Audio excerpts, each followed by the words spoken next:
the memory is doing. And if I turn one of the dials, it should switch between two versions of that. So in this version, it's showing you which bits of memory is changed. Each bit of memory is connected to a pixel. And on this one, this is the state of every bit of memory in the game, sort of rendered on screen as pixels. So if it's 0, it means that... if it's transparent, it means a 0 is written there. So this is kind of mod number 9. And if I turn the dial... so this dial, this one, every time I collect a ring, it's going to write the number 0 into some random part of memory. So cool stuff like that will happen. That was nice and weird. I like that effect. And it happens when you collect rings as well. This is a nice one because it often makes the game break in interesting ways. And the sound goes funny in that. Now, if you want to go back to normal, I'm going to need you to press off or on or reset as well. That works. I added that. But you can change it if we want to cause some more calamity. Oh, it just broke.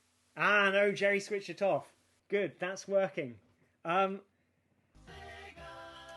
I switch it off and on again so I can start again. So yeah, if you type numbers in, numbers 0 through 10, well, 1 through 10, 0 is just a kind of holding screen.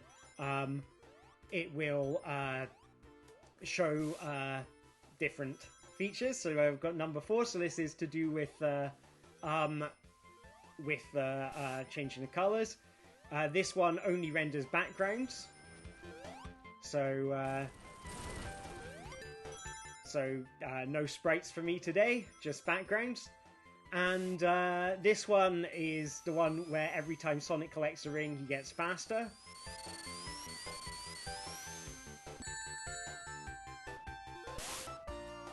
And we switched into number 7. This is writing random numbers into VRAM, so video RAM. So that's causing lots of nice, lovely. I call them. To me, they look like raindrops.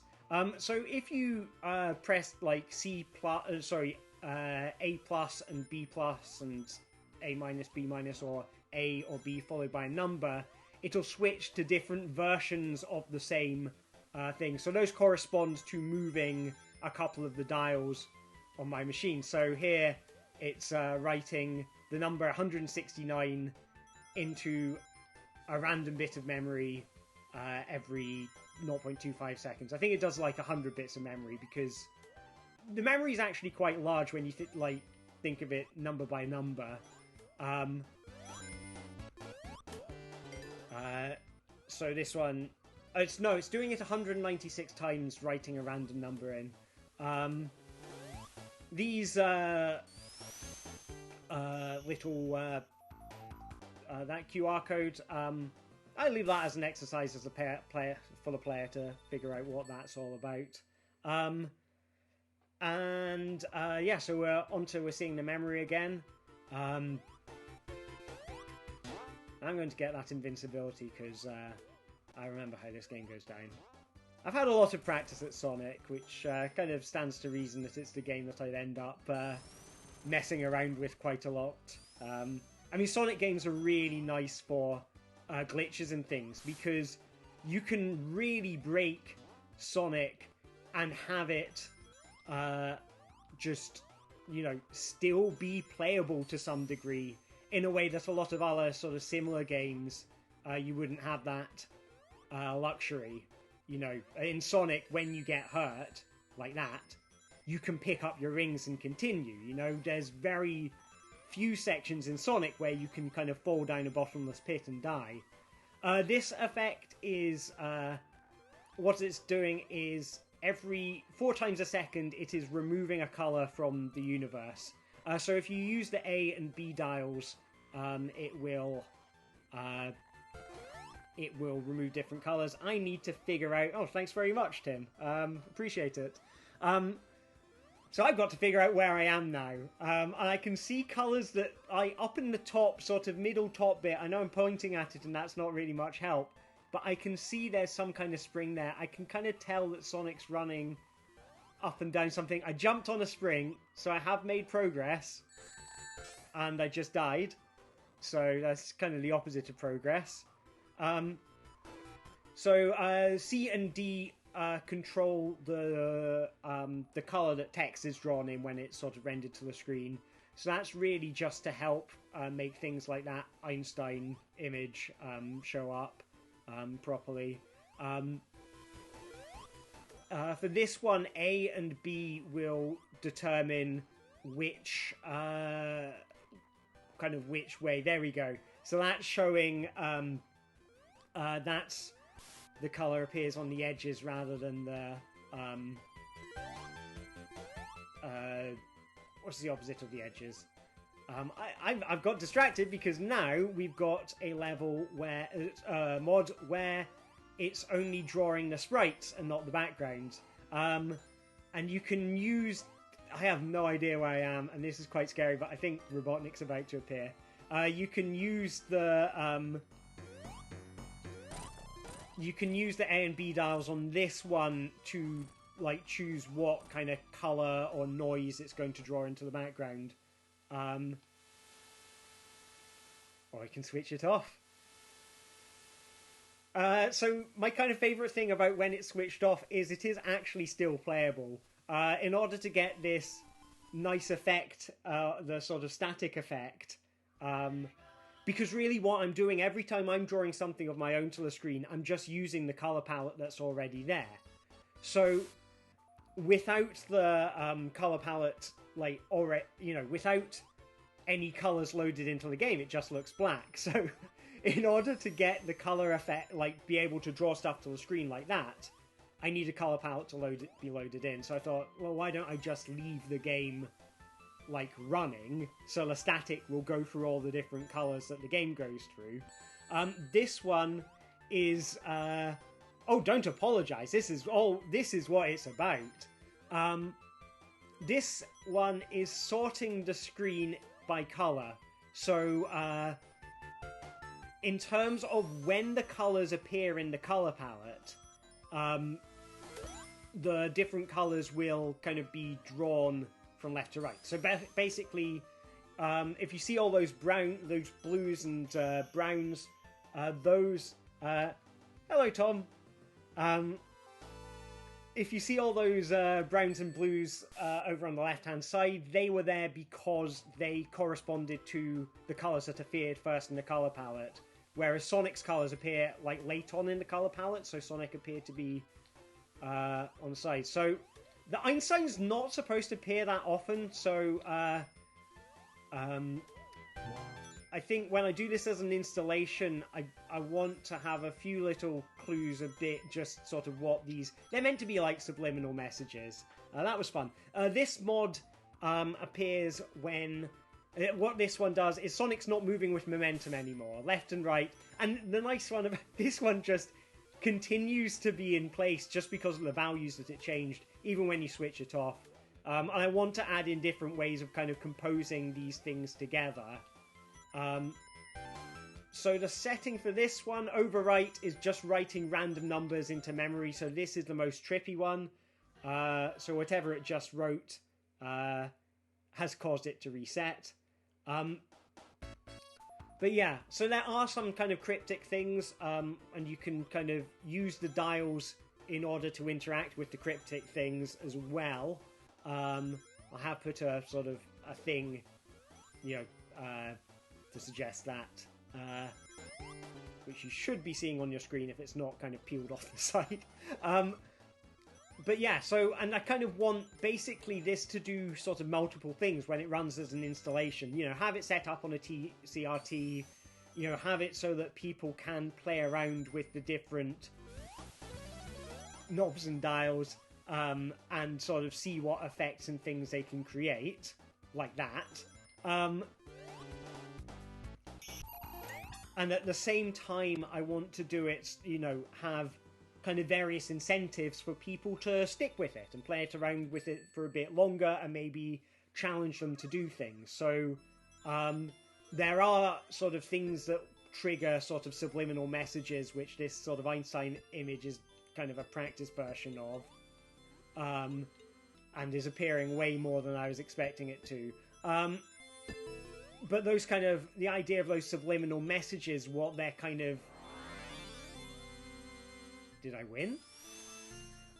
What those subliminal messages are meant to do is kind of... Basically, they're like a little breadcrumb trail of things to look for in the game to encourage you to kind of stick with it. And in the installation, I want to have things connected to the TV.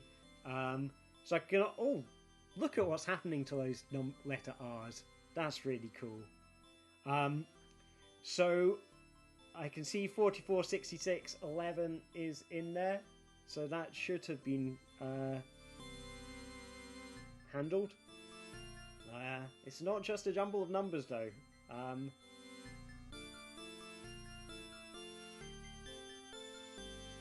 So yeah, if you want to just enjoy the beautiful music, then continue. Otherwise, you might want to type off or on, or... Oh no, don't type off. Enjoy this. Look at this. This is nice. This is what it's all about. Like, so 10, you know, mod number 10 is the one that does all this stuff because it's just writing random numbers into data, and it does, like, get you the coolest effects.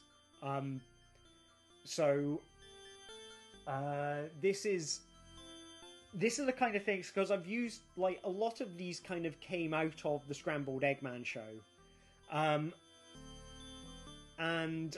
You know, which is one of the stage shows that I've created. And it's definitely locked up now.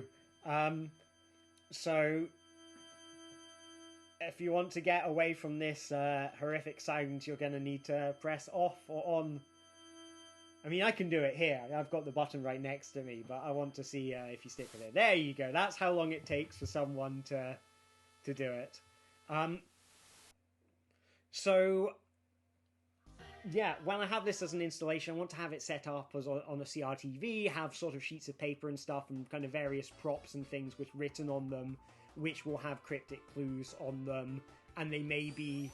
Okay, so we've got random controls now. So I need to press right to run right and left to jump.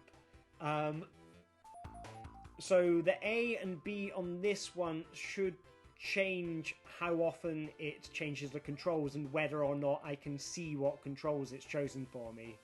So that just came through. Right now it's changing them every time I get a ring, which is nice and confusing.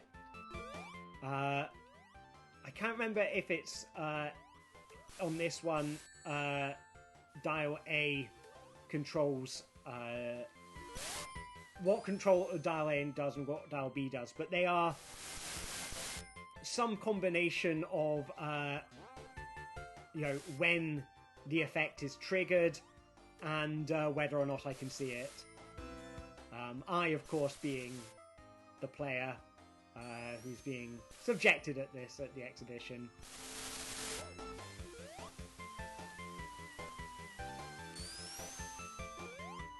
So I'll leave you to figure out what light slate grey is about.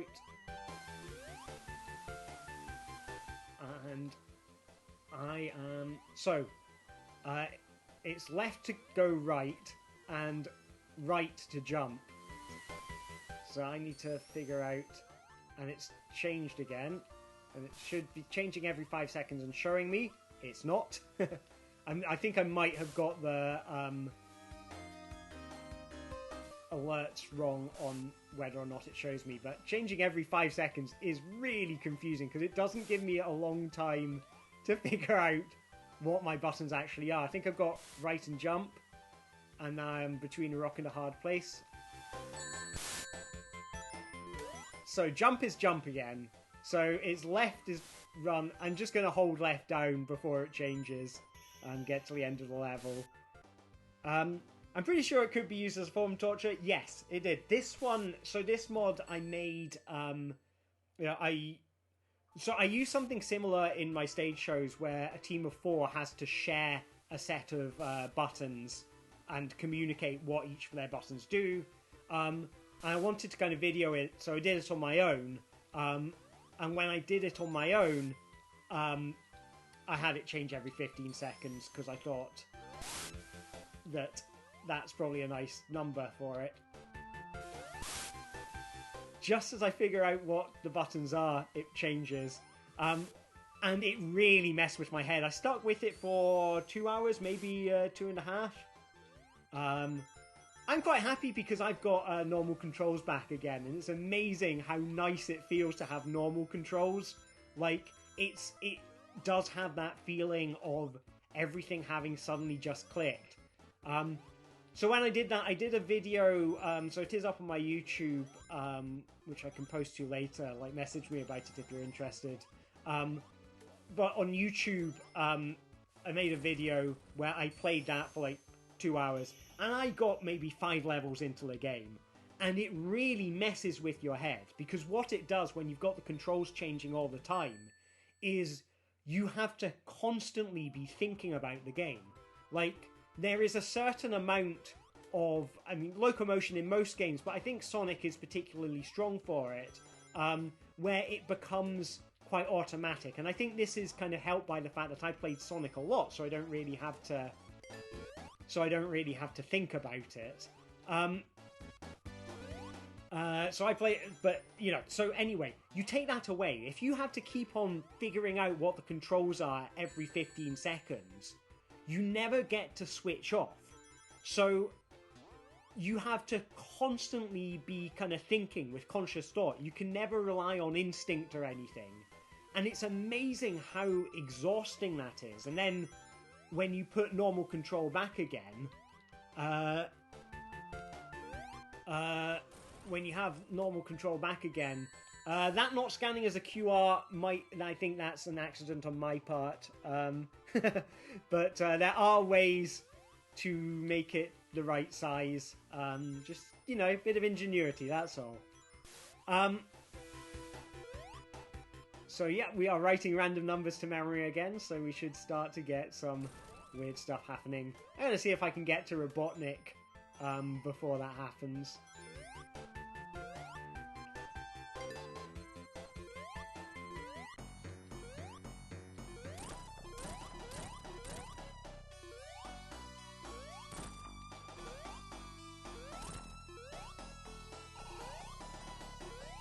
Oh, the music's gone fast. That's kind of cool. So far, we've not had any horrific glitches out of mod number 10 yet. You really don't want to see Marble Zone. I'm getting the feeling that you really, either you love Green Hill Zone, or you really hate Marble Zone. Or maybe that was actually probably just, I forget there's lag on this, so that's probably just incredibly good timing. I'll let you fight over whether you want to see the game or not.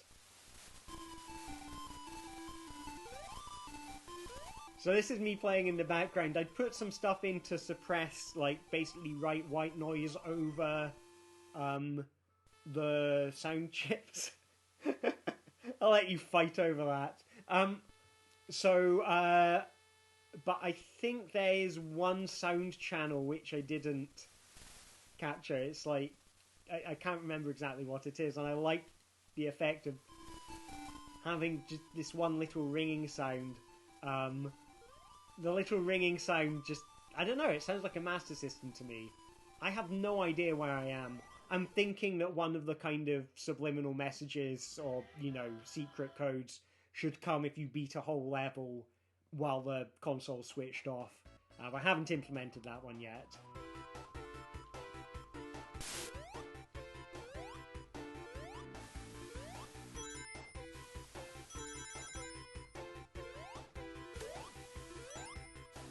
So still got some lovely raindrops. I'm guessing you're wanting me to get to a point where you'll see the QR code again.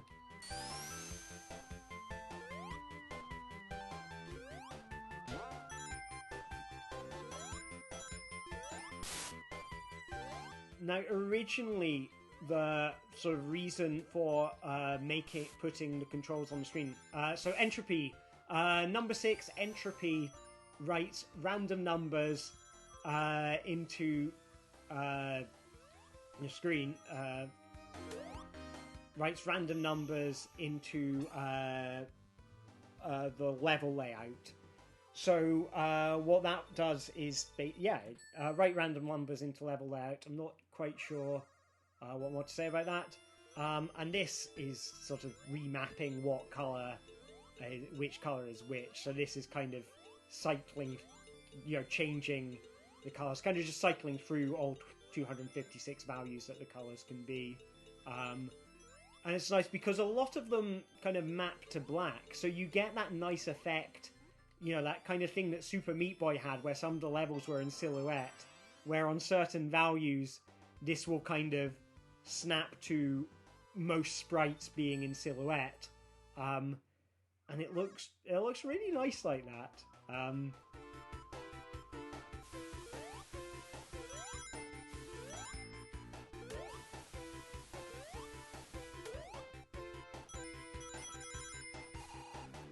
So I'm still haven't found any secret codes. I'm wondering if you will soon.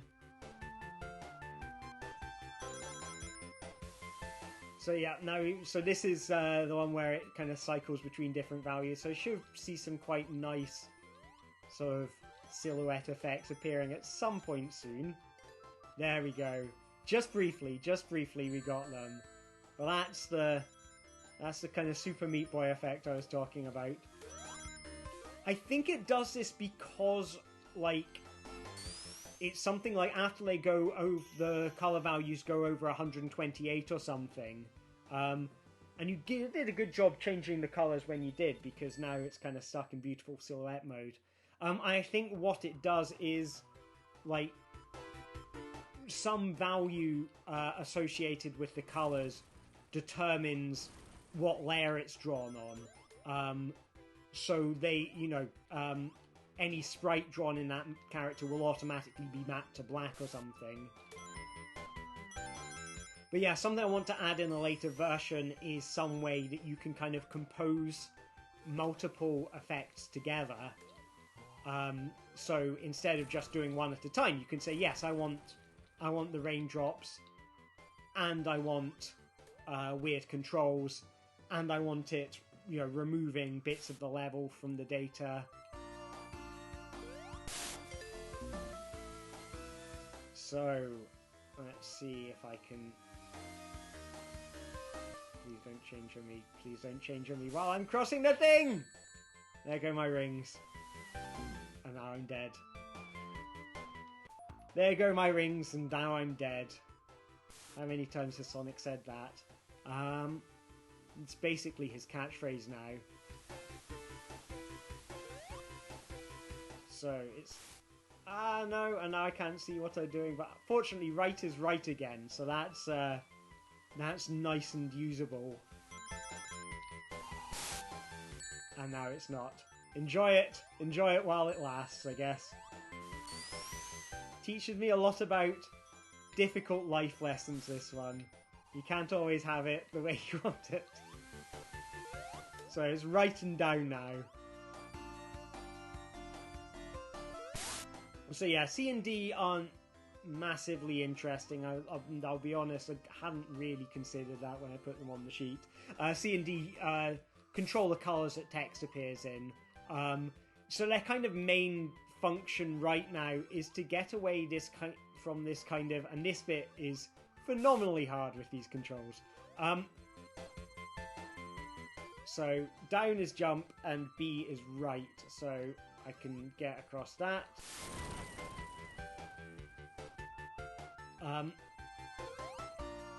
Oh god damn it, I nearly had it.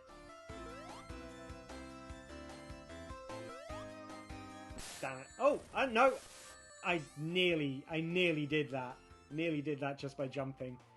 I've lost my train of thought, but I don't suppose that matters. Oh yeah, no, it's what the colours mean. So the big thing about the colours, and I'm wondering, how necessary they are to have streamed, is that the color dials are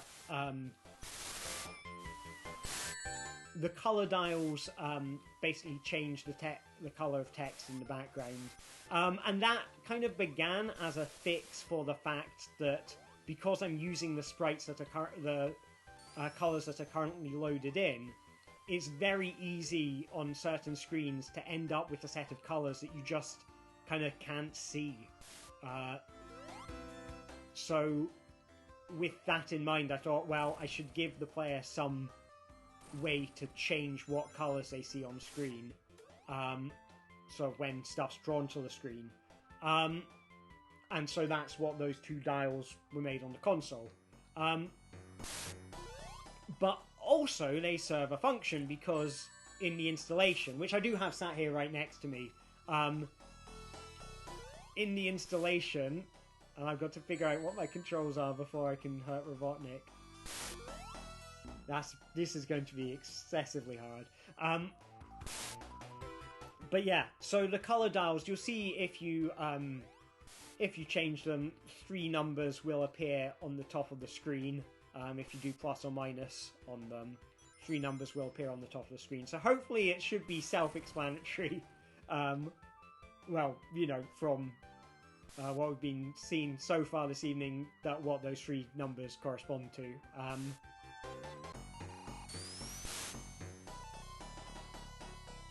And this is nice because I've got normal controls again.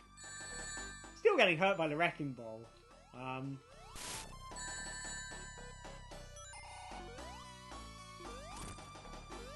So this is no backgrounds. And if you change dial, I think it's A and B on this, will just cycle between different colours.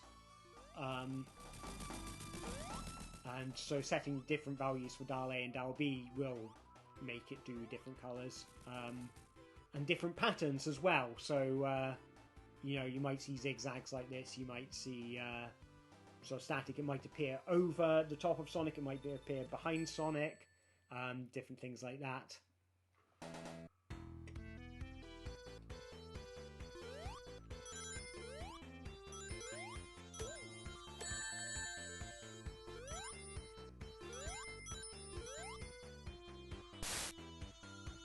So now I've got no momentum, which I always find it's quite fun. I haven't played the entire game through without momentum, but I feel like I should, because it is kind of interesting. Like, particularly with bosses or precise jumps where you have to...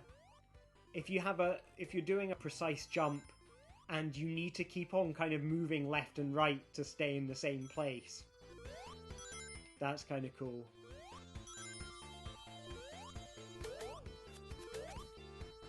This one, the one with no momentum, was kind of inspired by memories of trying to play Jet Set Willy.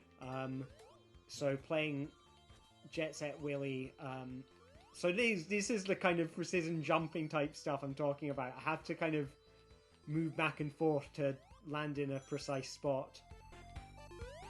So with Jet Set Willy, when I try to play it on an emulator once upon a time, I find it absolutely impossible to make progress in, because I just couldn't get past the fact that he moves entirely without momentum. And then when I realised I could do this just by setting values in RAM for Sonic, I was like, well, that's kind of cool. What would Sonic look like with Jet Set Willy kind of controls? So now, because his speed and acceleration have been reloaded from memory, now it's not doing the no momentum thing, and so all the effect of every ring should be apparent. But now every ring I get will make me slower, or at least it should. I'm not going to guarantee... No, I can feel it making me slower. It also writes random values into the memory data, and oh my god, Sonic is so slow right now. This is... You don't really see it when he's jumping, but he is incredibly slow. I wonder what happens when I go into the spring. The springs make me go slow, go fast, but I'm still going slowly. But he takes... I guess it's the acceleration is having a bigger effect, because he is eventually getting up to some kind of speed. And I think the speed may have the acceleration is wrapped up round to the other side, because he's moving slowly, but with no momentum, which is kind of suggests incredibly high acceleration. So I might have his acceleration may have kind of hit an integer overflow or something. Well, not integer overflow, byte overflow. The shield will protect me. So this one will make me abnormally fast for each ring I get. So if you see 4 arrows, that's roughly matches how it works when I use this mod in the Scrambled Eggman show, where I get 2 teams kind of compete against each other to see who can get furthest with different mods and glitches. So Sonic is so slow now he can't even spin on the ground. I wonder if you can even get up that hill. That's going to be interesting. No, he cannot. He physically cannot get up that hill.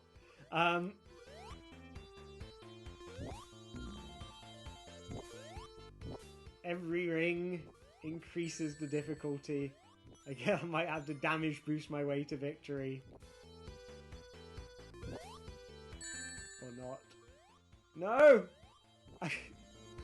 I was so slow at that point, I couldn't even move to get out of the pit. So, I may have to play to avoid getting rings. Which is always a nice thing in these mods, where if you do something... So I think I'm moving with high acceleration because of the sort of wraparound effect. But yeah, if you... That's interesting. If you... There we go. If you make it so the thing that you want to collect becomes bad for you, then it really kind of changes the way that you interact with the game, because there's traps in the game now where there were no traps before, but these traps are put in places which are meant to be easy to get at, or perhaps even easy to get at, or maybe even compulsory to get at. I always think that's interesting. If you've got something in a game which punishes you in an interesting way, it's more interesting for that to be something that you have to engage with, and you choose how you want to engage with it, rather than something that that you want to avoid. So a case in point, a few years ago, I made a game at a game jam in Paris, which used electrostimulation.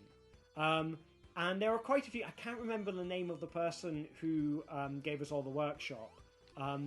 But he gave us this workshop at the beginning on how to use these electrostimulation kits. And then a bunch of us for the game jam made these games using electrostimulation. I think something that we found as a team was that it was far less interesting. Like, a lot of the stuff there used electrostimulation as a punishment. When you get it wrong, you get an electric shock.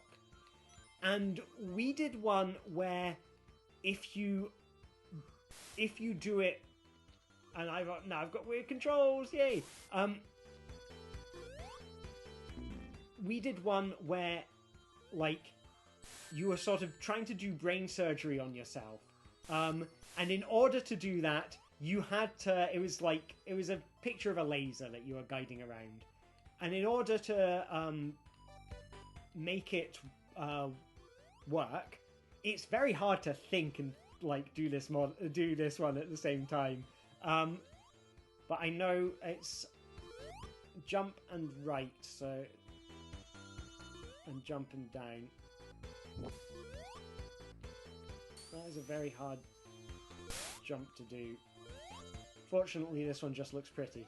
But what we found is that basically, like ours, it was you're doing brain surgery on yourself, and we had these, we called them nerves, even though no such thing in the brain actually exists. But if you cut through them with the laser, you would get electric shocks.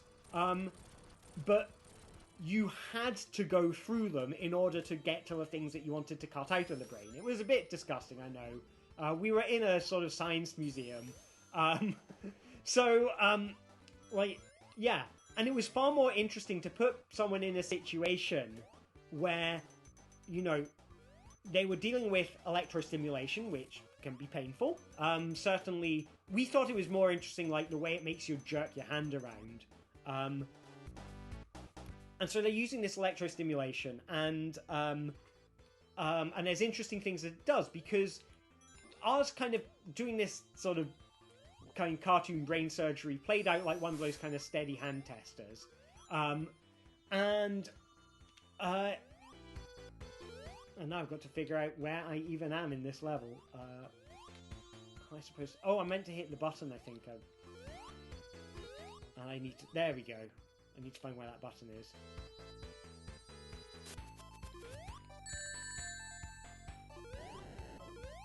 God, this one is tough. This is... So with this one, you can kind of fumble your way through Green Hill Zone. And then once you get to Marble Zone, it just becomes a whole other kettle of fish. But yeah, so the electrostimulation, I'll see if I can think and talk at the same time. But basically, what we found is it was far more interesting to use it rather than as a punishment, because if it's a punishment, then, you know, if you're playing well, you will not get to interact with the thing that makes this stuff cool. Whereas, you know, if you have it as something like a necessary evil, then you can do fun stuff with it, because it's like, you know, yes, you know where you want to guide the laser to, but you have to consider the fact that I can stand on this thing now. No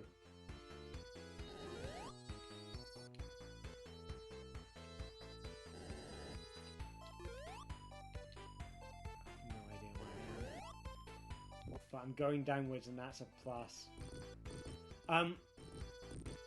So yeah, if you're, you know, if you use weird stuff to put people in a situation where, like, they have to engage with, like, something that's sort of painful or takes control away from them or something, then you get the interesting interactions that come out of it, because they're having to deal with something, it's got no momentum. I did not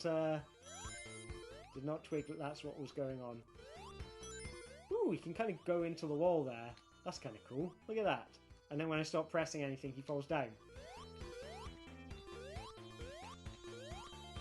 And if I jump to... Oh my god, I can go through the walls. That's so cool.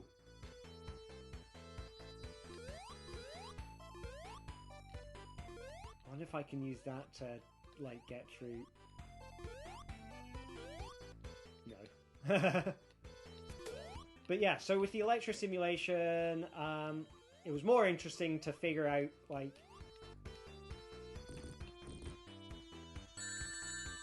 to use it as, like, something that people had to engage with, and then they pick their poison about how they engage with it. Look at his little feet, look at those! And the other thing is it was far more interesting to use it as a... It's so hard to tell a story when stuff like this is happening. But look how fast he's going! I wonder if I can jump through the wall that I'm having trouble, like, and just skip that whole bit of level.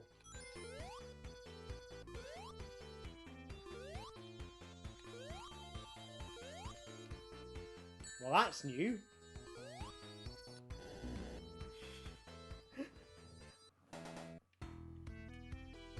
Remind me to tell you the story about electrostimulation sometime.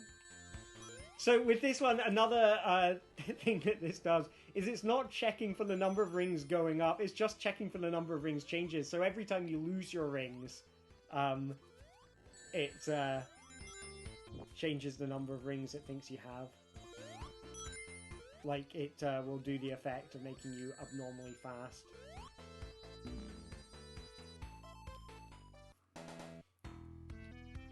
So, yeah.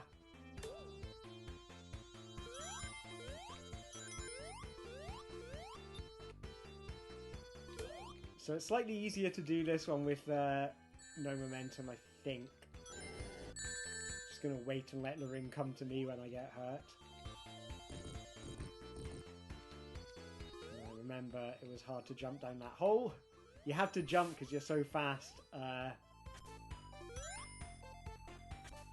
And now I cannot see the background, so only sprite, so I have to figure out where I am. So this is the bit where the background is being drawn in two colours, that kind of yellow and that kind of off-white. Oh, that's kind of cool. What? Whee!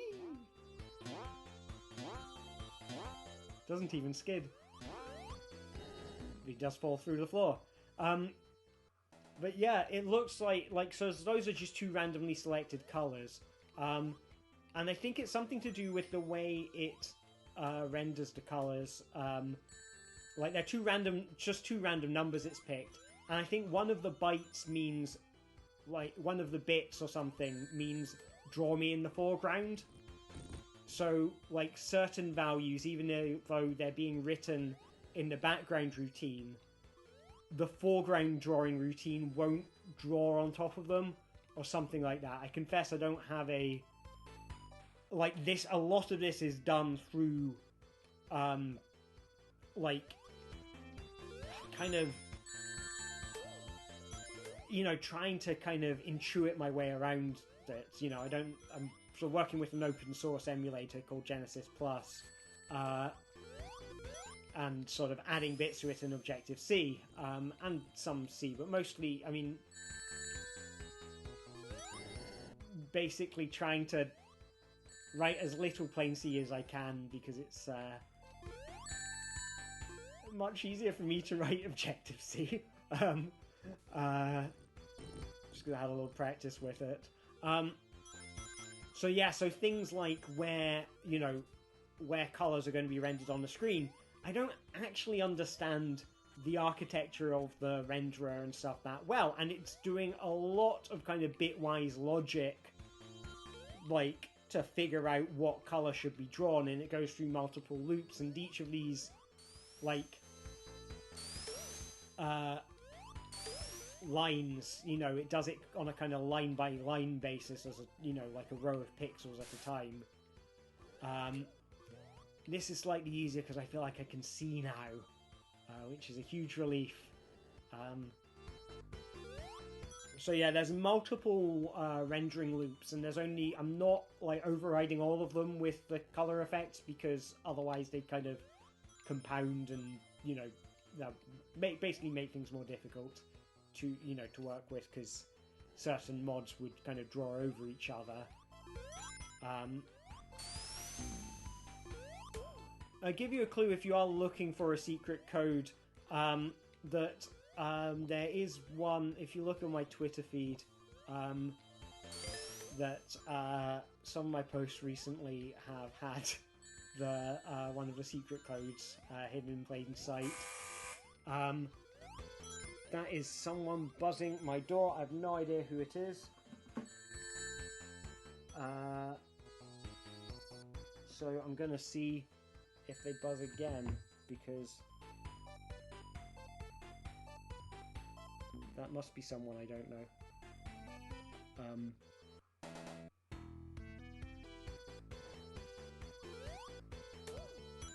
Anyway, where was I?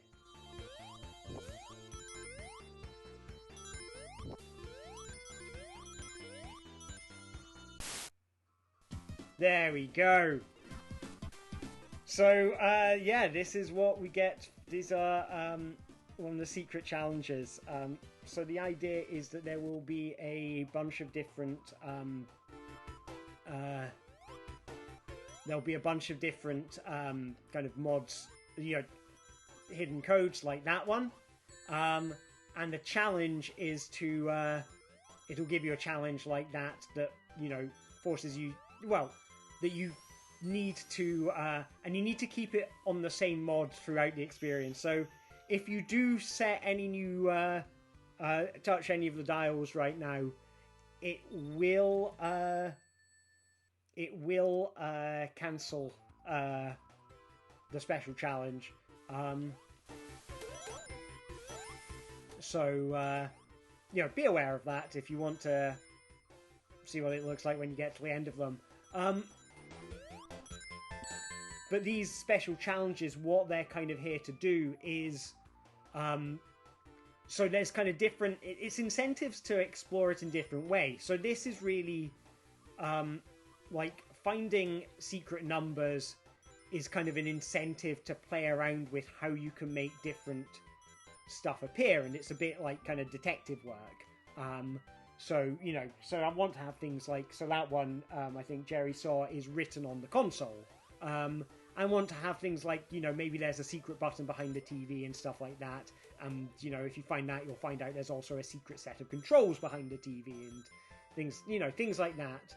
And then the challenges will all be about, the idea is what happens when you stick,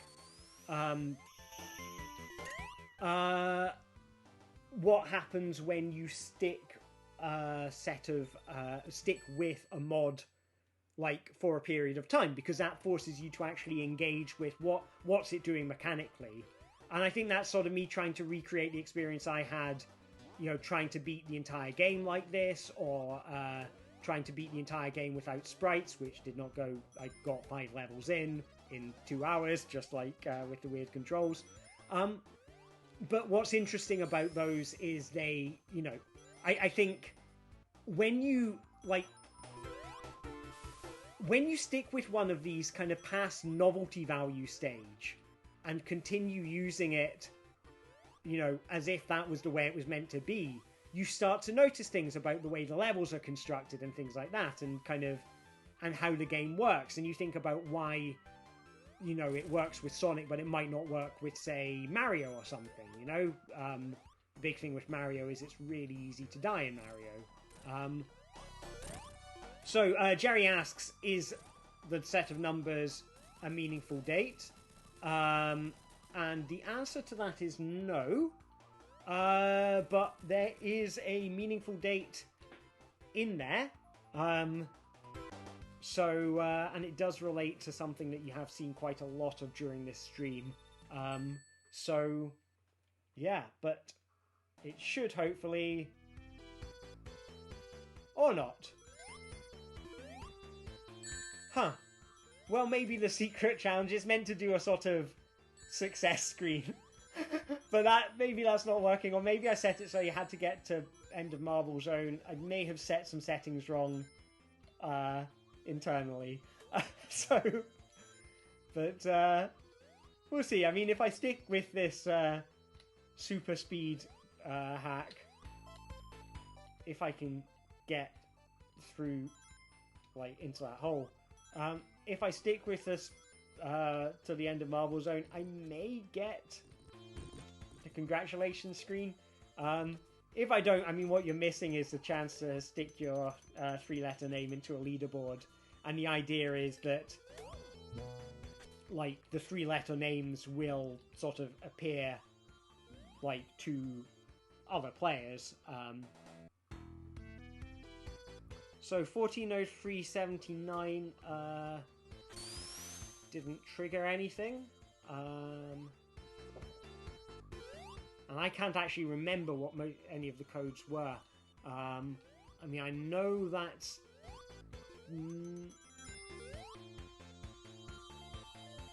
you may be... No. I was thinking it's not an American date. I can't remember what the one that was a date is. So, if you tell me why it's... why you think that's the right answer, I can tell you the answer, if you're right. It's supposed to be Einstein's birthday. So, there we go. Live demos, everyone.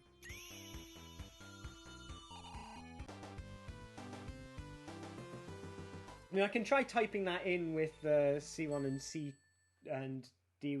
Sorry, the C and D. If I think we've, unless you, I mean, tell me in chat if you want to see me try and get to Marble Zone and see if it triggers the congratulations screen, or you just want to go for a new challenge. I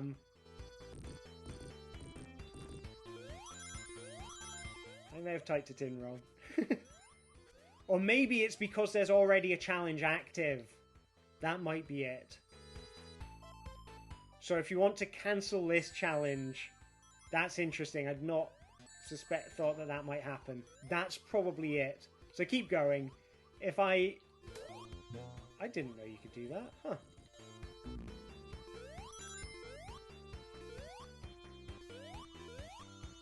So yeah, Einstein's birthday was supposed to be what it is.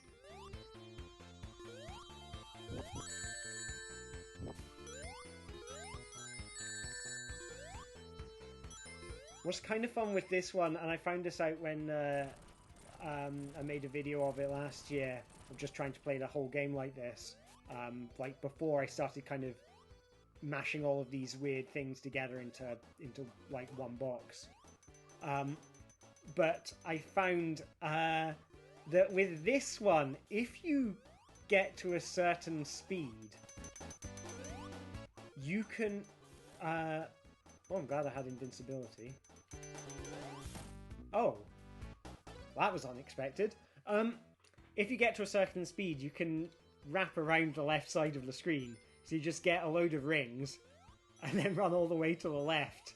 And you go too fast for the collision detection with the side of the screen, so you get a kind of negative X value, which wraps around to become a high positive value, and rewards you with... basically just pushes you to the end of the level, which is kind of fun. But depending on your Y coordinate, you can appear like below the checkpoint, and I think that can be bad. So one more level of super speed to go. I also like it when you jump up on a ramp, he goes quite high, which is kind of cool. So, see how fast I can get him for defeating Robotnik. It's quite nice, like, when you've got really fast speed and you're fighting Robotnik, it's quite funny because you kind of can practically fly. If you move left and right a bunch of times, like, in mid-air, you can keep on hitting him, like, multiple times in one jump.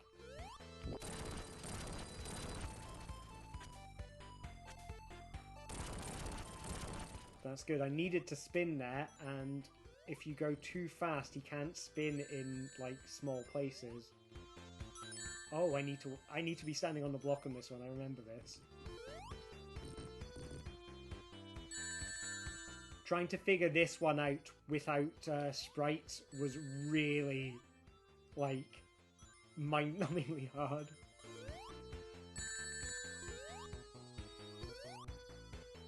So, I'm just going to wait for the thing to launch me up and then jump and go to the right, and he's probably going to go super far.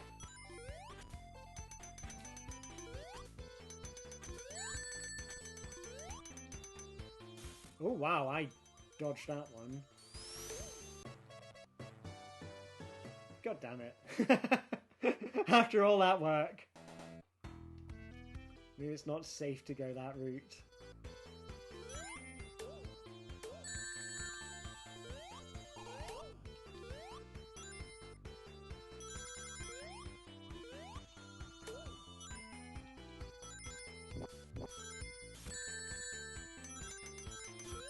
So losing rings and then collecting them is a great way to build up speed.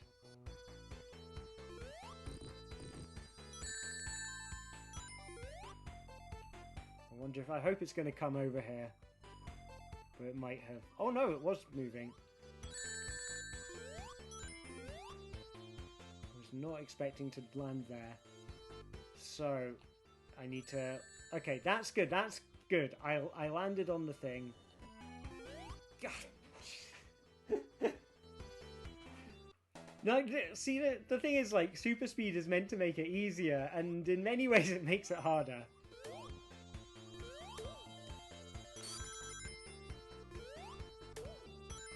But it also makes it incredibly good fun. I do find, like, super speed incredibly satisfying to play with, and like as these mods go.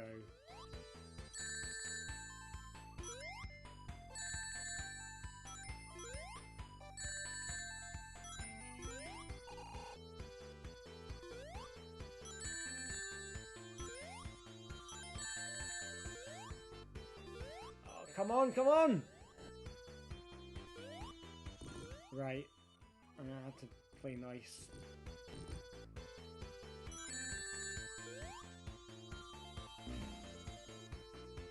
I can't believe this is, like, as hard as this. I feel like it wasn't meant to be this hard. Oh, so I'm gonna get the rings because that's the fun part. There are like little cows in the background.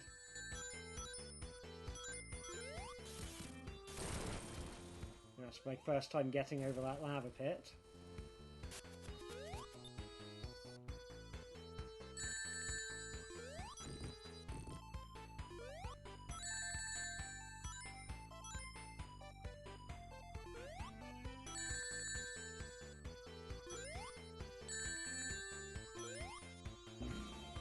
It's actually really hard to land on the block, and it's like one of few places where, like, you really have to. Like, you have to jump accurately.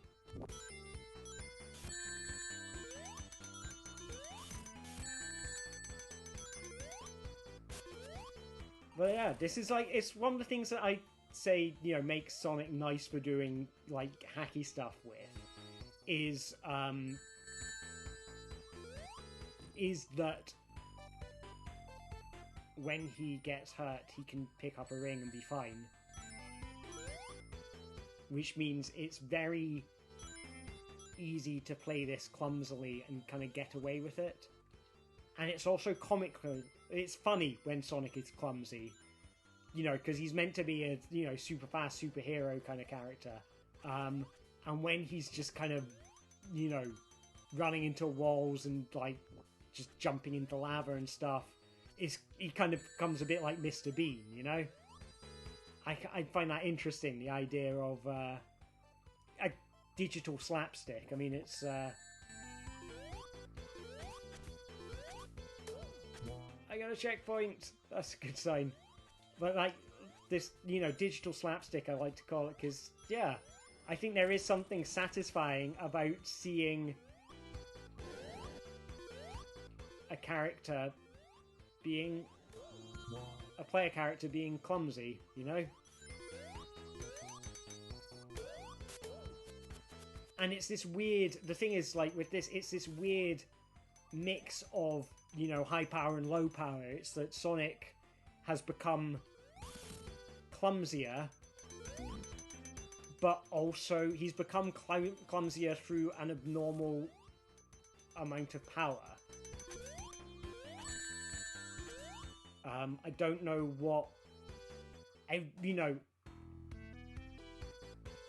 it would be like, you know, Superman, like... I mean, that was just a normal death, that was. What would be the equivalent? Superman... like, he uses his laser vision to, like, unlock a key, you know, not have to unlock a door, and ends up burning down a house, or something like that. You know, it's that kind of... It's, like, too much of a good thing. You know, Sonic has become too Sonic now. He's become, he has become,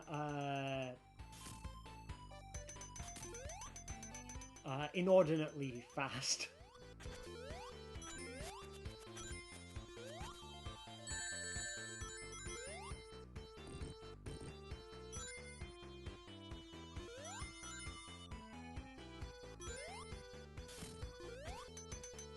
It's down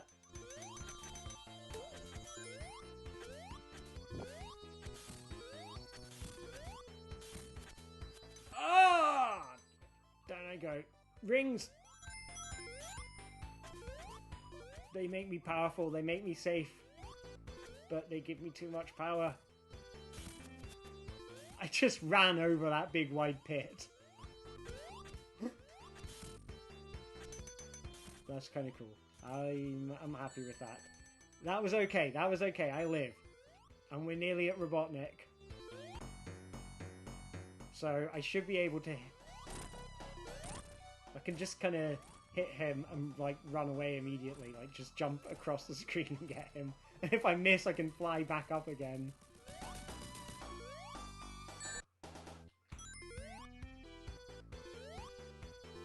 So... hopefully, it should say congratulations at the end of Marble Zone. If it does not, then something's broken. And feel free to change one of the mods. Yeah, something's broken. It's not registering them. Oh well, that's live demos for you. So, unless you're enjoying, you know, the super speed, you know, keep the super speed. But if you wanted to change to another mod, like, do feel free. Like, I mean, I quite like this one. It is kind of, I don't know, like that thought about, because I thought about the slapstick kind of side of it before, but like the idea that it's funny because it's like too much of a good thing, you know, Sonic has become too much of himself, and that's kind of what makes it funny. Was that that was an actual secret wall, that wasn't me clipping through it.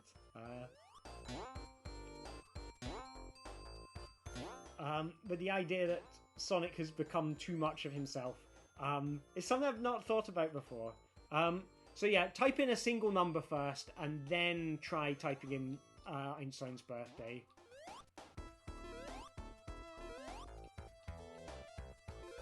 Funny thing is, I can't even remember which ones are which. There we go. So every ring deletes the terrain from the level. So this one, I think it wants me to get to the end of Green Hill Zone. But you should see, for every ring I get, bits of the levels will get eaten away and be replaced with absolutely nothing. And that includes losing rings. Losing rings does it as well. Like that. Jump on that string and show you what you did. There we go. So something I'm going to need to do is figure out like what are the best values for all of these. So, you know, the dials, which, you know, if you wanted to, like, obviously if you change the dials that will end the challenge, but you can always type the number back in again. That was a good death. That was a death to be proud of. But yeah,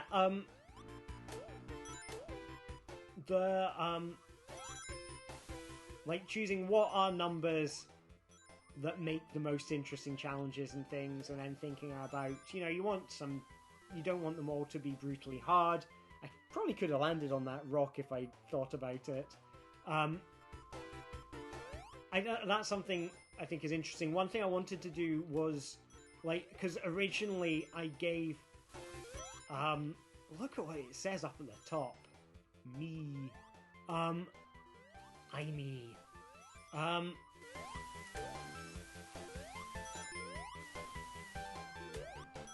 But one thing I kind of wanted to, like, originally, when I was sort of working on this, I made it so that you had a lot of control over, how fast you want Sonic to get every time he gets a ring and things like that. And interesting, that's a new death.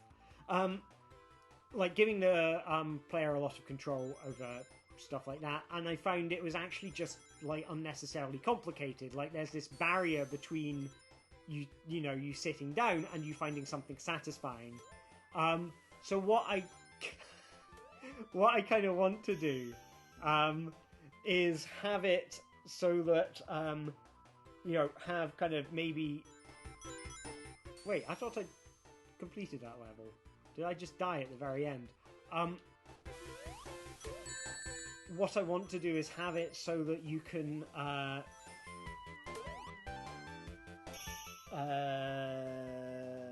cannot remember what I said. Yes. So that maybe there's a switch or something that you can flip between the kind of, easy mods and hard mods. I did not realise I did not have my Mac plugged in, so I wonder if that's been affecting performance. I wonder if that's what was making the screen mess up earlier, is that it needed the Mac to be powered. You need to plug this thing in. There we go. That's that's a crisis averted. But yeah, so like the idea of do you want the okay. If I'd seen that coming, I think I could have jumped on the springs. But like the idea of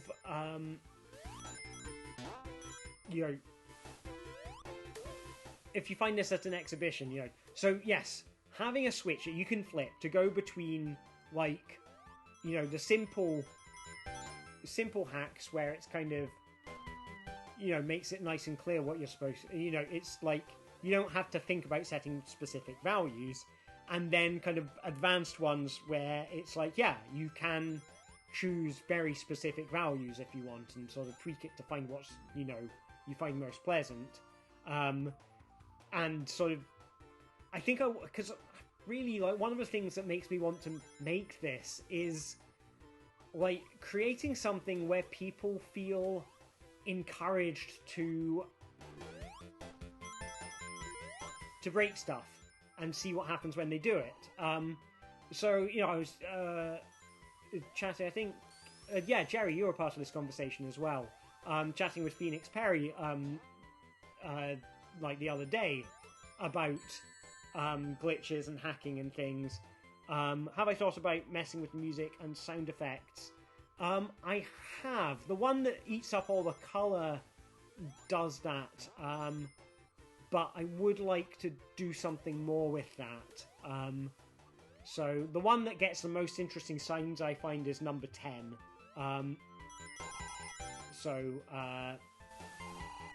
Yeah. But talking with Phoenix and she was talking about using kind of video equipment in the 90s and kind of just soldering wires between different connectors, just to see what would happen if you did it, and creating weird video effects out of that. And I think that's something I'd like to do with this, is make it a way that people can do that for video games. It's do the equivalent of soldering different wires together and making it do stuff that it was never intended to do. But these games are kind of complex things, so I want to make something that's kind of approachable, but also, so hopefully the kind of the lead-in is, it's fun to tweak big values and see, weird stuff happen in that. But you also go, there's more complex stuff I can do, and I might be able to make something really weird if I explore it a bit more in depth, and kind of giving people the freedom to approach it however they want. If they want to approach it as a complex tool, approach it as a complex tool. If they want to approach it as a simple toy, approach it as a simple toy. And it's like that with the different, the puzzle codes. The idea behind them is, should encourage people who like kind of, I guess, escape room kind of puzzles and stuff to stick around and explore, and sort of and engage with this. And that wasn't anything special. That was just skill there, bouncing off of all of those. Yeah, so yeah, giving people, it's both, you know, a toy that people can play with to, you know, figure out weird glitches and stuff, and, you know, make weird stuff, unexpected stuff happen, and kind of break the game and make it their own.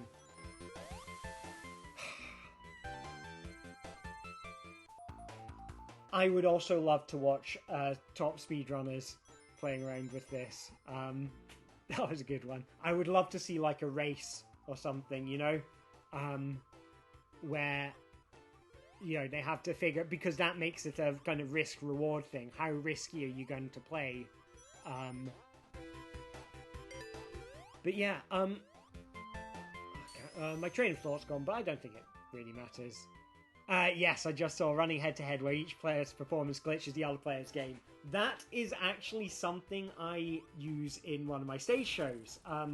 So the Scrambled Eggman show, which is done using... It's an earlier version of this kind of modded emulator, which doesn't have the functionality to switch between stuff, so there's a lot of kind of weird back-end stuff going on that I control from a tablet on stage. While I'm performing dressed up as Dr. Eggman. And one of the things in that is that I have two players competing side by side next to each other. Every time a player gets a ring, it writes glitches into their opponent's copy of the game. Now, it doesn't really have much of a rubber banding effect, which, you know, because usually the better player is better at collecting rings, and then not getting hit by it. Oh, thanks very much, Tim. I appreciate it. But I think, you know, after playing around, I realized that, like, it was most satisfying to know that doing the thing the game wants you to do gives you a positive effect. You know, if it was... I don't know, it just felt right that it should be getting a ring should make things worse for you, you know? It was a kind of gut feel thing, and it was easier to explain. I didn't really find a rubber banding mechanic that really worked as well, you know, that really kind of clicked as clearly. I wonder if I can run through the lava. Yes, I can run through the lava. Yeah, I didn't find a rubber banding thing that was kind of as self-explanatory as just when you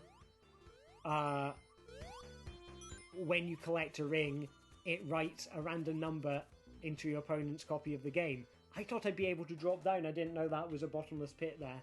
And that's sort of, I guess that's one of the kind of, you know, challenge design things that went into creating that show, was figuring out stuff like that, because you have this weird balance between, you know, well, very often what makes for an interesting game on a stage corresponds to what is easiest to understand, and in many ways it really doesn't matter that much whether or not the audience, like, whether or not the game is kind of balanced or anything, as much as it matters that the audience can follow it. And particularly with physical games. Thanks for sticking around, Tim. Thanks for playing, and I'm really glad you like it. I'll see you around.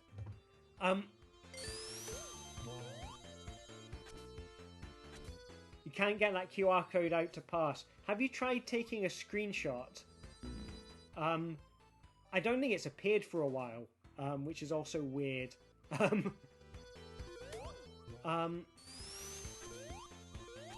I think it's because it's squished. I think you might have to stretch it to make it square, and then probably like mess with the contrast so all the colours become white, and I think that will work.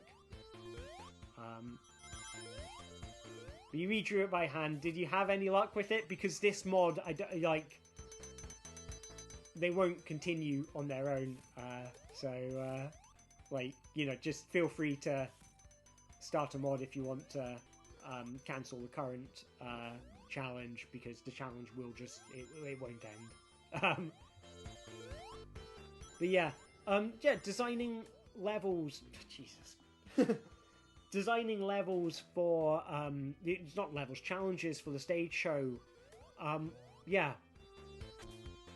The best ones were the ones that were easiest to understand from the audience, and with kind of physical games, that always seems to work out for me, because with physical games they tend to be self-balancing, especially when you're encouraging players to cheat. Like, if they're losing and they can, cheat by stealing an inflatable from the other player, that's not a drawback. Like, that imbalance has created a situation where a player has been encouraged to do something interesting.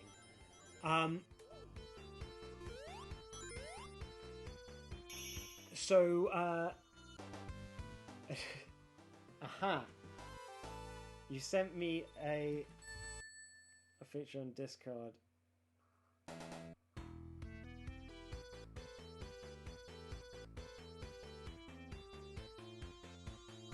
That's come out really blurry for me. You might have to upscale it. I don't know if you can see this. Oh wait, maybe if I hold it up. I don't know if that's helpful. Oh no, that's coming out really squished on Twitch. I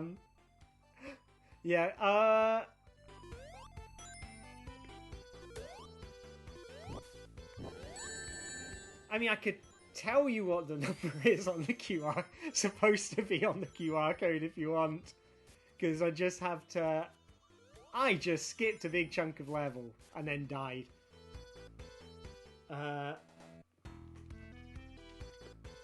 So, you've resent me the QR code. I've got the QR code. So I'm assuming if I download that and put that into a QR code reader... Well done, by the way. That is dedication. I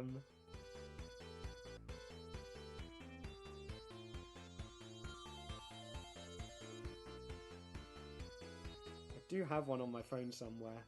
Sonic's tapping his foot waiting for me, but he's just got to be patient, I've got a QR code. I've got to confirm I've read the T's and C's. It's got an advert for me. Right. Now I've got to figure out... Oh, I know how I'm going to do this. This is going to be magical. I'm going to hold it up to my webcam and do that. And there's a delay on my screen. So if I just hold it still... Where do I have to move it? Up, I think. If I hold it there. And then within the delay, if I can bring up the QR code scanner... No, I'm too slow.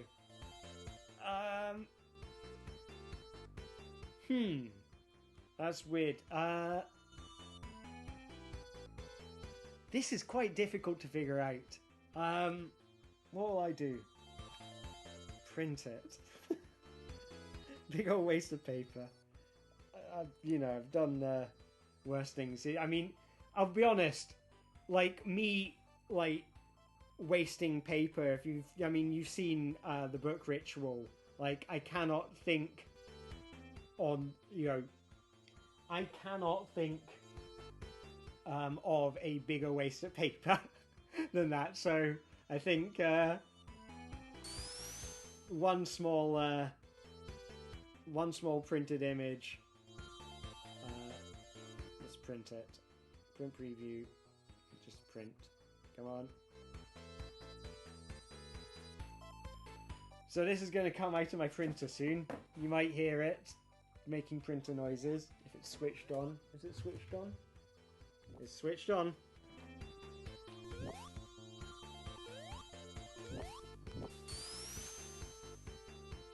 Yeah,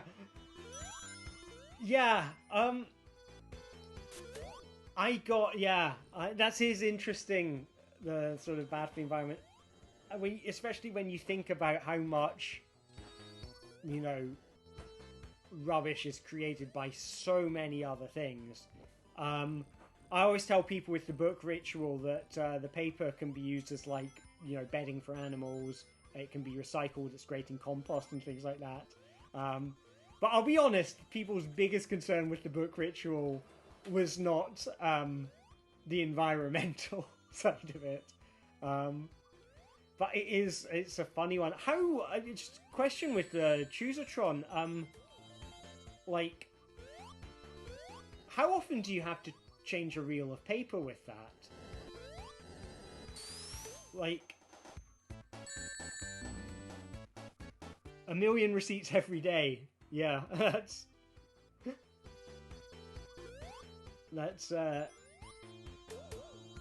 and is it quite easy to change the receipt paper? I had like an Adafruit receipt printer which I was using. I was going to put it in Codex Bash, and then I realized I was just adding too many bits to code, like electronic bits to it. But with the one that I had these printer rolls, but I had to kind of snip bits off and roll them around a pencil because it didn't really have a very big space inside it. 26 meters. That's a lot of paper. That's pretty good. I think I had the, like, I was inspired. Right. That's interesting. 40 stories. Huh. Yeah, so I think it was when I played Choosertron at the Game Science Center is when I came back from that because it was the first time I'd shown Codex Bash anywhere. And I'd seen the Choosertron and was like, oh, these thermal printers are nice. So I got one to see, like, oh, what could I do with it in Codex Bash? I did come up with a puzzle for it, but with Codex Bash, like, there is a problem where, you know, with props, people don't tend to see them unless they're big.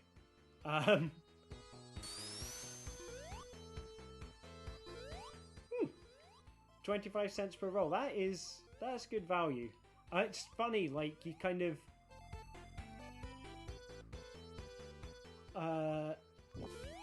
it is amazing, like, I guess once you know, buying things are always kind of,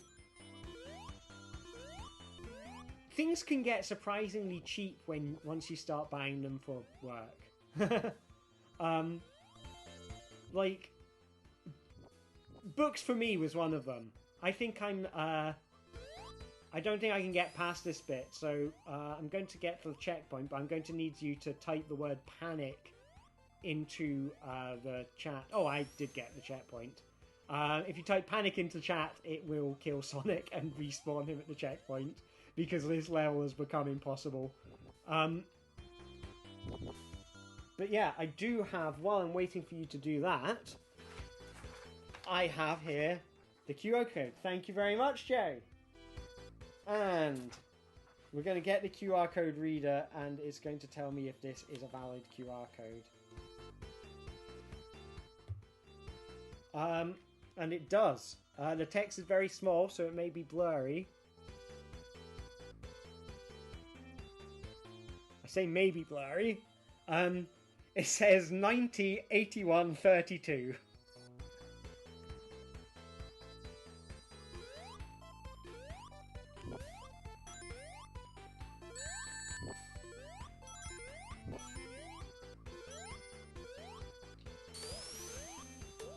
But yeah, so a big problem with the printer paper was kind of small, and one of the problems with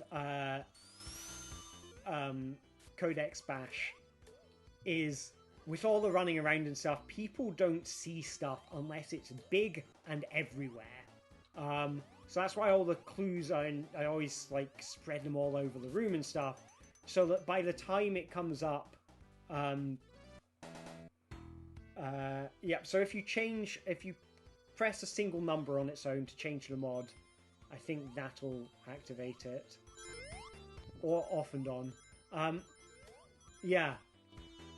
But one of the things I really liked about, and it was the thing that I really liked about Choosatron that made me go, I really want, you know, Codex Bash to have this effect, was the fact that people go home with a souvenir.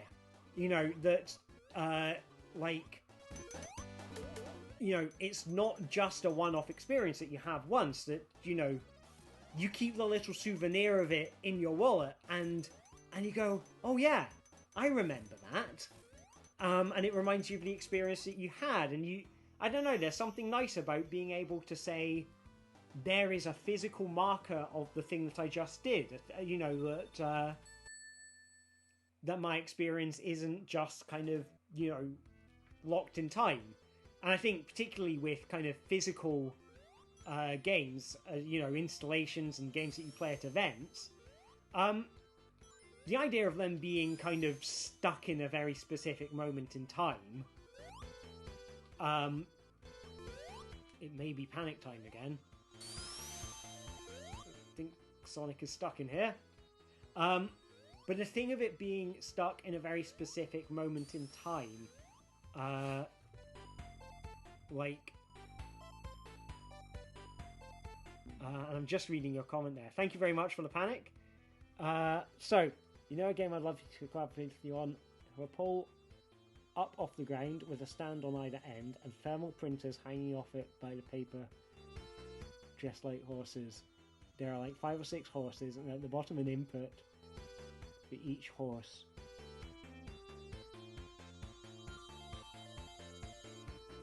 I was thinking...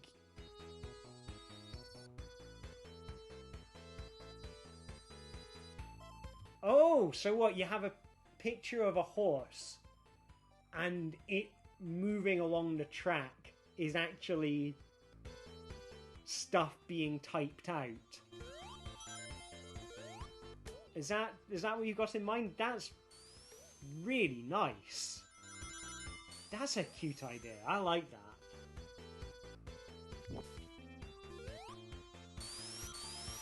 That's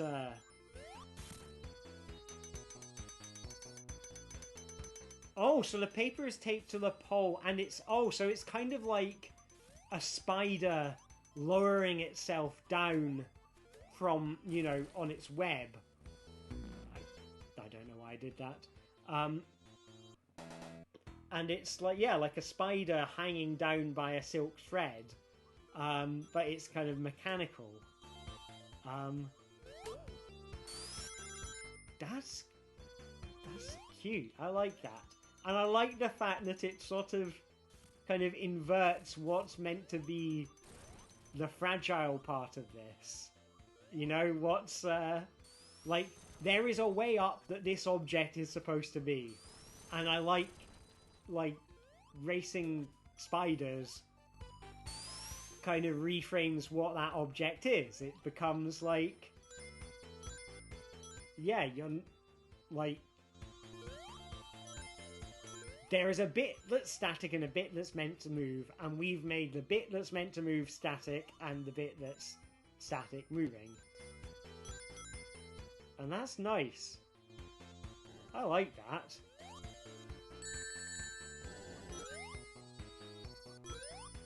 That's a really cool idea. I do like the sound of that a lot. I guess the big question is, like, yeah, what is the thing that you would be doing in order to make the spiders weave their threads? I feel like, or, you know, yeah, it doesn't necessarily have to be spiders, or, like, you know, I feel like making patterns or something, like stitching patterns or something would be kind of cool. Like, could you do it with knitting needles or something? You have sensors on the knitting needles for weaving together different knitting patterns.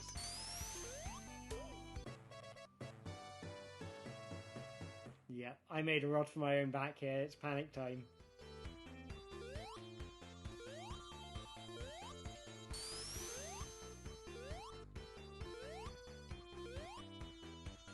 am most definitely stuck in this bit of level. But I've become a mysterious green fog.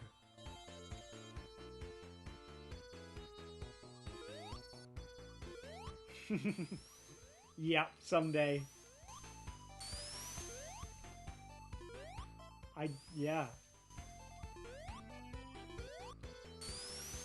Have you been working, like, on, like, collaborative stuff over, like, during quarantine at all, Jerry? Or, like, has it been quite, like, hard? Or, yeah.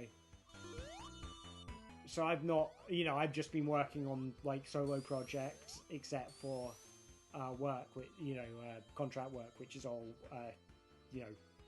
remote work right now. I do have a panic button, but I don't want to be the one who presses it.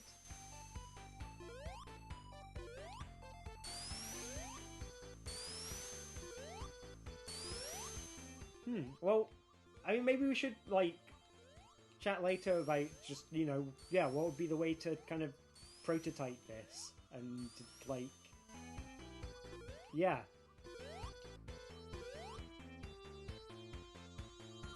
Because I'm liking this, and it's sort of certainly a fun thing to play with.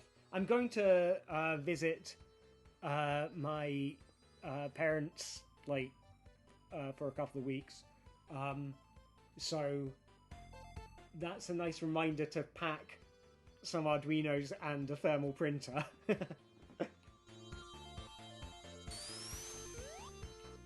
Cool. Let's chat sometime on Discord or WhatsApp, Facebook, or whatever.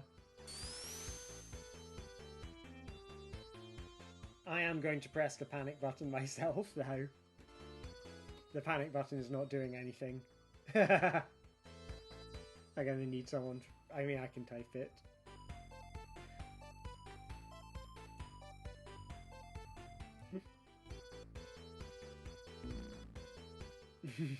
Thank you. A collaborative panic.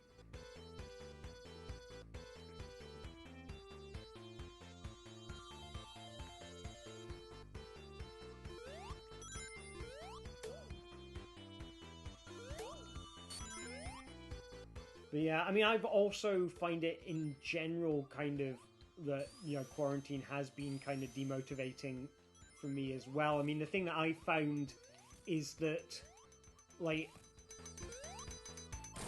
particularly, I mean, I had a big project which I was working on at the beginning of quarantine that was like, a kind of narrative thing. Ah, damn it.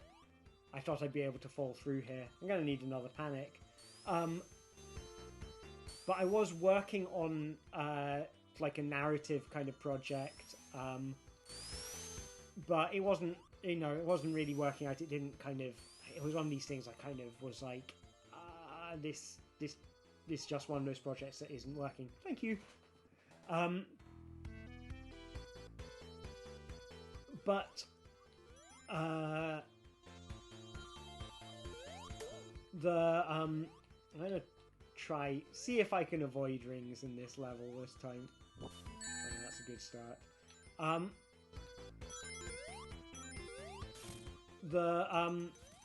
But yeah, and I did some kind of custom controller projects and stuff, and that sort of started on them. I had one that I really liked, but which didn't really take hold. But had ideas, but so many needed audience. I think that's kind of what I found as well. So I've got this game which is kind of half finished at the moment, which involves like these vests with like LED grids on them. So you have a bunch of you wearing LED grids and running around with them. But it kind of got to the point where it's like, well, there's a little bit more work I need to do, and then it's testable. I can take it round to some friends, or take it down the pub and, or something. Take it to work and try it with colleagues after hours or something. And it was like, yes. And then I do all this work to kind of get it to that state, and then wait for 3 months, 6 months, 12 months before I can find out if it's any good. And that's like, and you know, and you need that first step. You need the step where you go, you know, okay, I'm trying out this messy thing. I want to see what comes out of it. I'm expecting large chunks of it to break. And that was really demotivating. And I was like, what's even the point? So I've still got that. I've still got that kind of sat there and waiting for kind of when the world opens up again. But it was, you know, intensely... I mean, frustrating, but only kind of in retrospect. At the time, just kind of, you know, gloomy, knowing that you've got something that you think could be really good and just no audience even to find out if it's got legs. And I think, like, for me, I've found that doing stuff with the glitches has been quite satisfying. Because it's perfectly possible to enjoy it entirely on my own terms, you know? I can just enjoy making this for the weird effect that it creates. And even if it doesn't have an audience, I'm still going to have fun with it. And so, you know, and the same is with, you know, when I've done sort of streaming performance-y stuff. Like, so I did the thing where I read the randomized version of Alice in Wonderland. And streaming that was satisfying because, you know, you can get that feedback out really quickly and find out, does this work as an idea really quickly? Hey, LB, thanks for coming. Thanks very much. I'm glad you think it's a good point. I think it has been, like, really good for me. I guess a combination of the things that have... the creative things that I've been satisfied with during quarantine. Alright, so we've got no momentum. I think that was the queued challenge from when Jerry found the thing. And it's... the weird moving screen shows that it's starting on a different level. I don't know why it does that. But anyway... so in this mod, Sonic is moving entirely without momentum. Well, not entirely. He has vertical momentum, but not horizontal. So he's got, like, infinite acceleration. So he can get up here, but there's nothing over here. No worries. It's all part of the fun. Okay, so, Robert, thanks for coming along. So, you can activate different mods and glitches just by typing a number into the sidebar. So, if you type, like, a single digit, it will initiate some kind of mod or hack or glitch or something. If you type a letter A, B, C, or D, it will be the equivalent of turning one of the dials on my little console, which I have next to me. So that's for tweaking different variables. A and B will tweak variables that correspond to the settings on this thing. We are currently in the middle of a challenge, so I think what I will do is I'll just exit this challenge. There we go. It'll say challenge failed. But what that means is you're free to use all the knobs and dials. So I've got a little... yeah, cheers, Jerry. Thanks for the chat. This has been a lot of fun. And yes, I will fix the win conditions on the challenges. Cheers. Thanks for coming along and thanks for joining in and playing with all the dials. I appreciate it. And yeah, have a nice evening. So yeah, so the dials A and B will change between settings on the mod. D and C they choose the colors on the for text that comes up on the screen. And so honestly, they don't actually do very much at the moment. So A and B are yeah.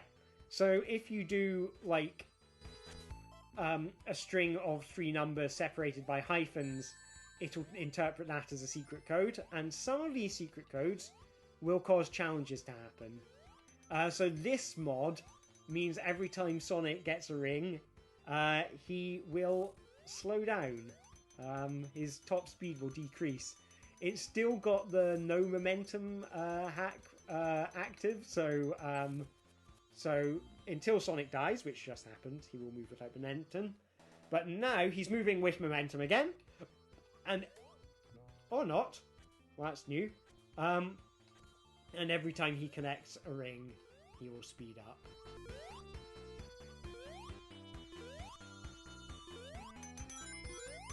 So yeah,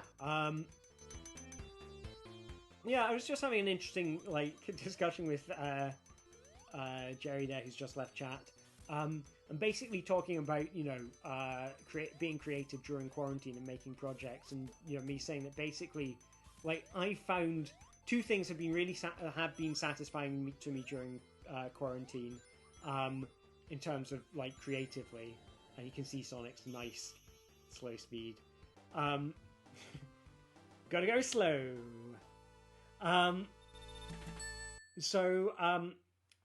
And I think so for me, this all playing around with mods and glitches and things, and now when Sonic collects rings, he will become abnormally fast. So fast the screen rendering can't keep up.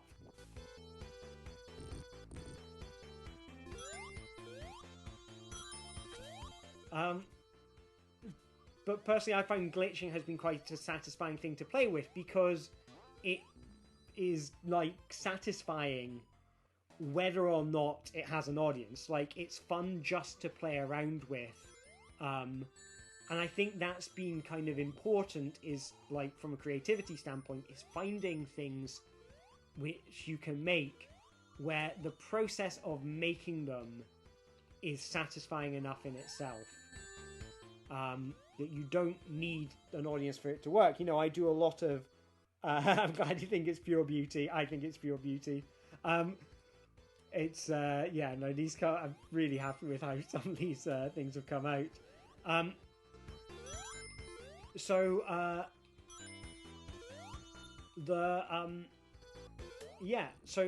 Creatively, I found it's been satisfying to do things where the process of making them in itself has been, satisfying, even if you didn't show it to anyone. But I like doing a lot of stuff with custom controllers and the stage, and performance and things, and that I like doing live performance. I do a live stage show, and I've not been able to do that. I've not, I've had, had a new project on the table with another performer. That's progress there. That is pure progress.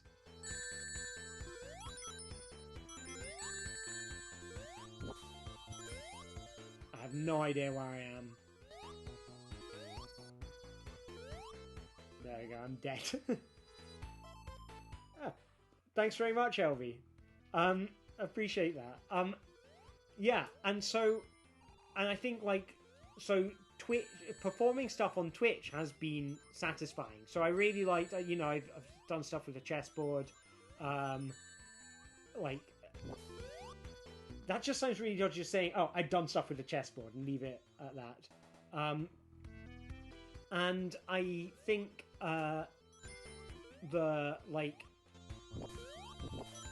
making videos and stuff has been satisfying, and but I did reading Alice in Wonderland, but all the words had been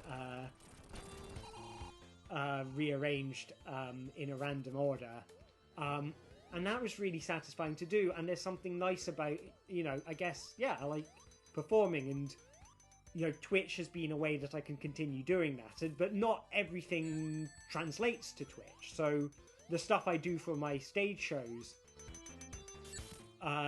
none of it really translates to streaming. because a lot of it's kind of very physical. So, sorry, you didn't hear about the secret code. There are secret codes kind of littered around. For whatever reason, they don't seem to be showing up. Oh, there we go. That's a clue for a secret code right there. And so what the secret codes do is if you figure one out, if you go on my Twitter feed, which is the same ID as my Twitch stream ID, so AGHSN,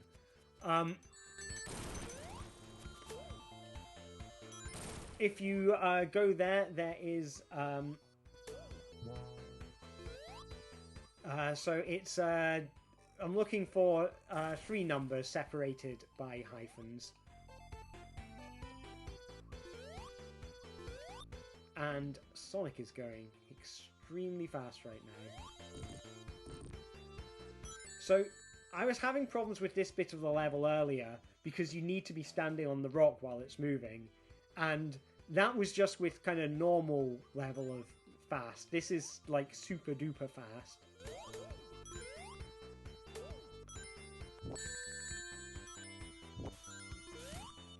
So thank you for making Sonic slow. This should hopefully make it a bit more manageable. And thank you for making it super fast again, because super fast is super fun.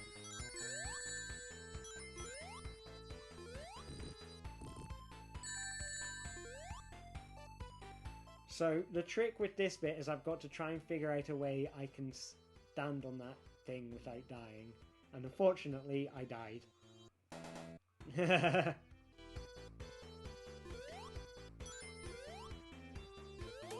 Yeah, so there is the old, just like Twitch plays Pokemon, there is like a 20-second delay between your inputs, you typing your inputs and then coming in. I did, because I know Twitch has a kind of low latency mode, and I put that on, but I think that affects the quality of the stream, and I had some issues with, latency causing the stream to bug out and the audio to go. So I kind of had to accept the 20-second delay.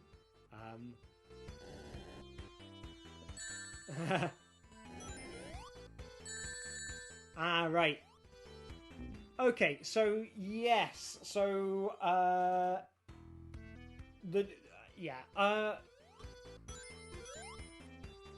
so before you came, I'd not made much progress because there are I think I got up to various challenges. Don't worry about where I am. Honestly, if you want me to go to a specific level, just tell me, and I'll do the level select code. So don't worry about it.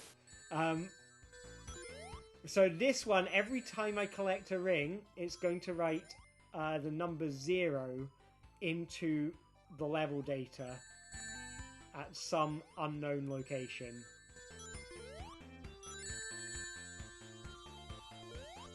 So now this is the hard bit because you have to be standing on it so the lava can come up and do that and you can jump over to the other side.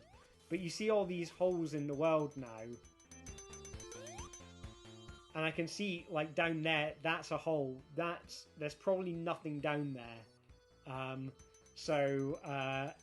Yeah, I am enjoying continuing to have the messed up momentum. Well, look, when Sonic... Oh no, when he turned left, he turned into squirrels. So all these zeros mean there's holes in the floor where there were no holes before. So the ring symbol means that will happen every time. Oh my god, there's a checkpoint right up there. So we get to see more zeros coming in. That's right, welcome, hello Leon, welcome back.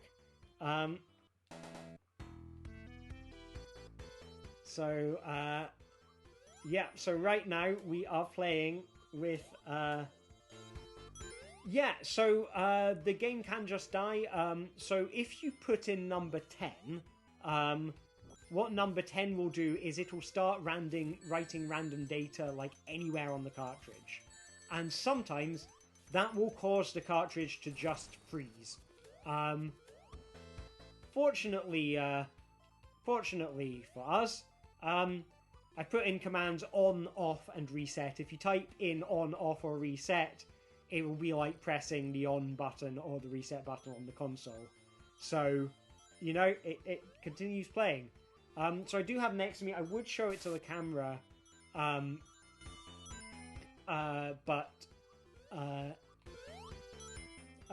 I'm worried because it's a real tangle of wires. So this is the mod that stops me from being able to see the level, so I can only see sprites. So the kind of rendering layer for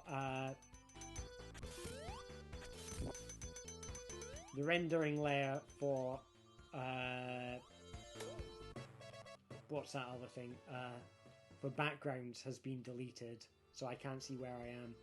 I can remember where I am. I think that's a death trap I just walked into. No. Oh, I think I might have fallen into a hole in the ground. So I think I'm stuck here. If you type the word panic, that will kill Sonic and get him back to the start of the level with everything back to normal. So I'm standing in a 0 at the moment. This is a bit of a level with the number 0 in it. There we go. Thank you very much. So yeah, so A and B, if you type A plus, B plus, or A followed by a number, or B followed by a number, what that will do is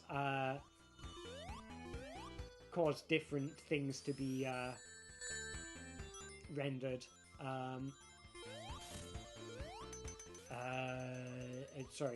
It will change details of the effects. So this one is writing random numbers into video RAM. One of the nice things about writing random numbers, now it's doing it once every 0.2 seconds. But you can change it so it does it every time Sonic collects a ring. But yeah, one of the nice things about modifying video RAM is it doesn't crash the game. So Leon, if you write, it's just just A plus on its own. But actually, I think A plus 3 would have been red. Or you can choose, if you write like A100, it will be like turning the dial A so it's pointing at the number 100.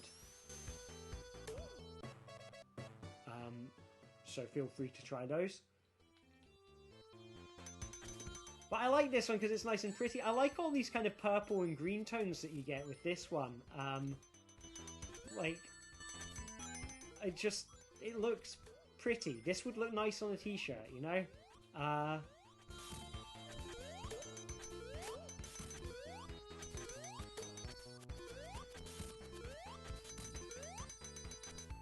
Purple and green is a good color combination. Purple and green is Spider from Micro Machines V3. I guess it's also the Joker, isn't it? But, I mean, Spider from Micro Machines V3 is a kind of better known character.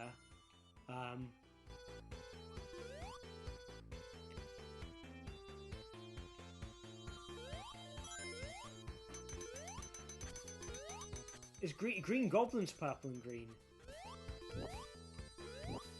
It's a good kind of villain set of colours. It's kind of for your kind of suave and sophisticated villain.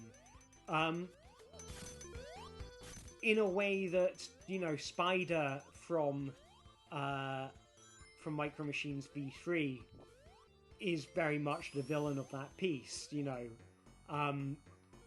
In Micro Machines 2, he was just a kind of, you know, it's like John Travolta in Grease kind of looking guy.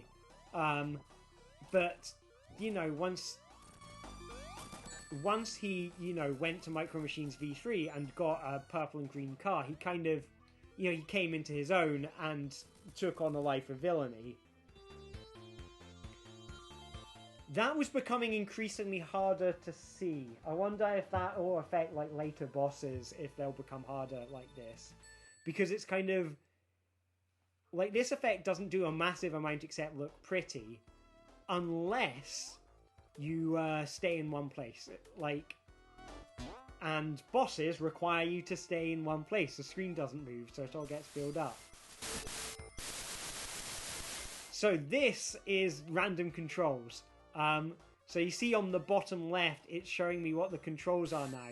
Every time my ring count changes, the controls will change. And if you press, like, type a number, write C and another number, or D and another number, it will change the color of the joypad. There's it's either dial A or dial B will decide whether or not I can see what I'm using, what the buttons do. So right now I can't see what the buttons do. So it's up, and unfortunately B is still B, but I have to press up to go right. But now I've collected all those rings, it's changed it again. So it's down to jump, and now it's, oh god, it's left to go right. If you change C or D, I think it'll change the color of the control pad, so it'll become visible. Because what it's doing, and this is a kind of technical thing, like I'm wondering, like, how meaningful it is to have control of C and D on screen. It's probably best to just type in, like, C followed by a number and D followed by a number, because that'll make it do big leaps. Because the colours are determined by what's in the colour palette. I put in control over what the colours look like, so that I may need to get another ring. This may take effect once I get a ring. There's a lot of kind of weird, sort of unpredictable stuff in this, which kind of surprised, like, me, you know, because basically to draw my own stuff to the screen,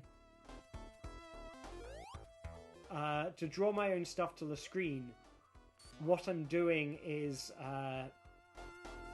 I'm just, like, using the color palette that's already there.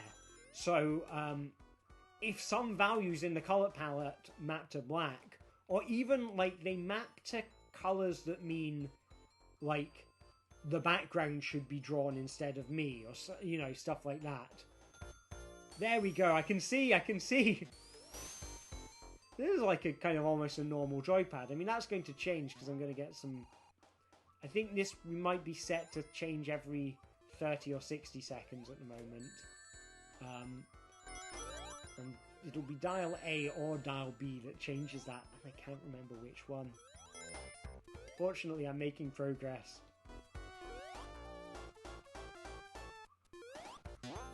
There we go, that's a change. So I did a not a live stream, but like a video which I put up to YouTube where I tried to play like this. But the audience couldn't see I couldn't see what the buttons were, and neither could the audience. And it's one of these things that you could just watch me getting frustrated without really knowing what I was getting frustrated at. And that's kind of what inspired me to put this into the game, and then, like, into the sort of the hack of the emulator, just, you know, so the audience at home can see. And then I realized, well, actually, that's quite a nice feature to have for people playing around with this. Yeah, it was painful to watch. It was painful to play. But then that's a pain that I chose to subject myself to, so I kind of can't complain. Like, you have every right to complain. Me, not so much. And that is pure skill. That's because I played a lot of Sonic 1 in my time, that I know, like, the perfect place to jump on those bad guys. Shame it's going to be hard to get out of this pit. So it's up to jump, which I'll need, and then right to go right, and then... No, not so lucky today. There we go. It still requires a bit of mental gymnastics. Not as much. So that light slate grey came up. That is a clue for one of the secret codes. When I do this as an installation, which will hopefully happen sometime in the future...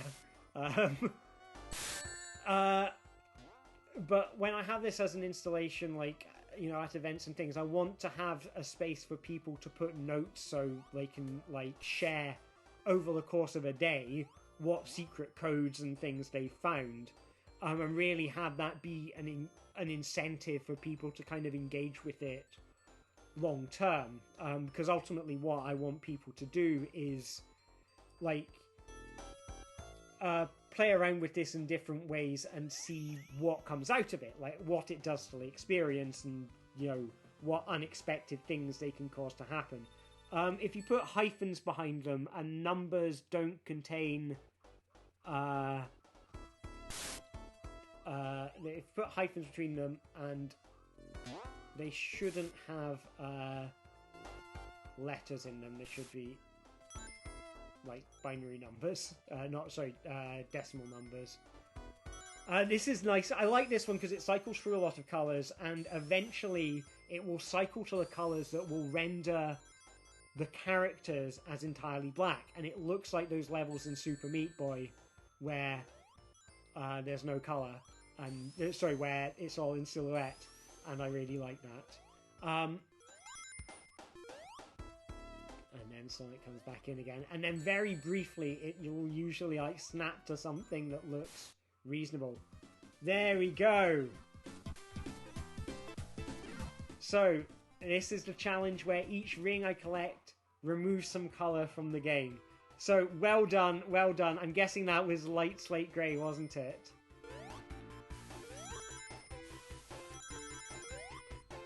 So these are kind of secret challenges. Unfortunately, the win condition isn't working. So the idea is meant to be that you're supposed to get to the end of Green Hill Zone, but you will have a decreasing ability to see, because every time I collect a ring, colour is going to be drained from the universe. There's also other weird effects that this one does. I think this is mod number 3. Special stage, no special stage. You have to tell me next time if I get if I get the opportunity to go to a special stage. Do you want me to go for it? But every time you collect a ring, it's going to drain some color from the screen. I can also there's other settings that will cause colors to be removed, and if you change a setting, it cancels a challenge. That's probably something I shouldn't have in the when I'm streaming. Right now, every time I collect, so all the colors are bunched together now, and every time I collect a ring, it's going to change where the colors are. Yeah, that's something I put in because it makes sense for installations. But honestly, playing it live at an event.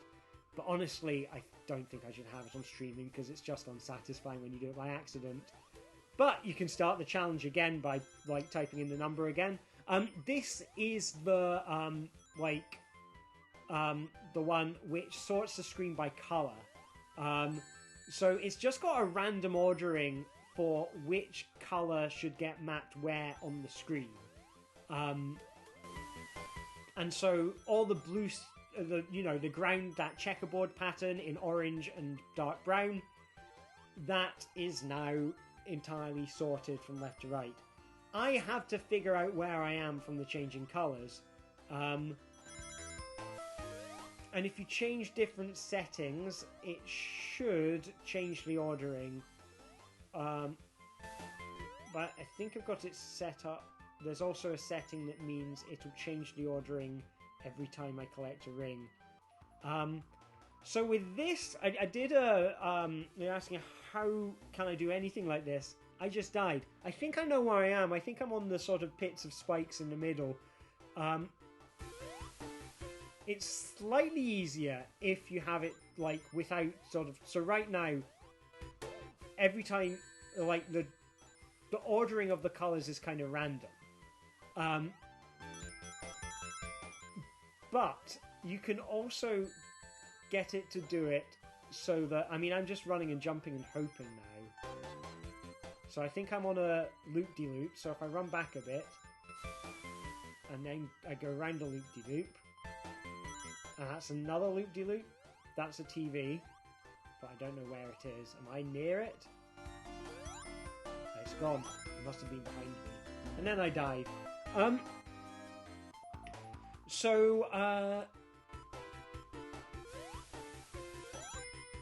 Yeah. Where was I going with this? Can't remember. Doesn't matter. Sorting the colours on the screen.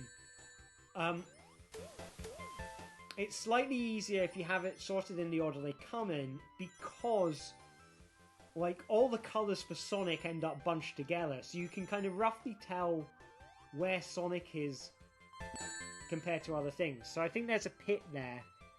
How to play the levels. There's a certain amount that's just going on kind of memory. Like, I've played through these levels a lot, so I can kind of remember vaguely where things are.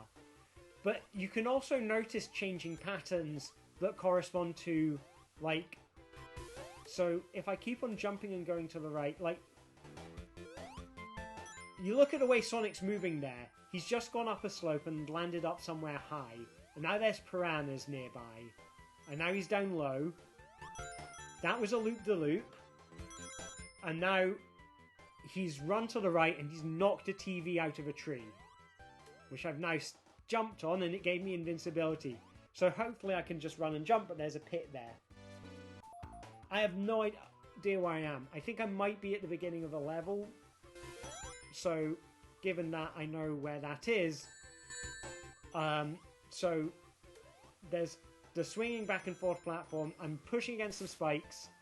And there we go. I was exactly where I thought I was, pushing against those spikes. This one's just kind of cool to look at. And it draws all the memory on the screen. So, if you... it draws all the memory on the screen. So, every pixel on the screen, if it's got something other than a 0 in memory at the moment, it has a pixel drawn to it. And the colour represents what colour is on it. If you press A plus or B plus, you'll see it switch to a different setting. And what that setting will correspond to is, like, it'll switch between showing data that's changing and showing data that is, like, new.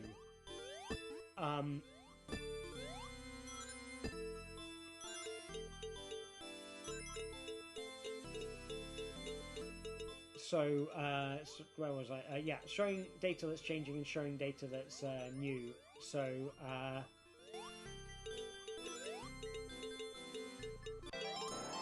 data that's... Yeah, so if you pressed A plus or like A followed by an odd number,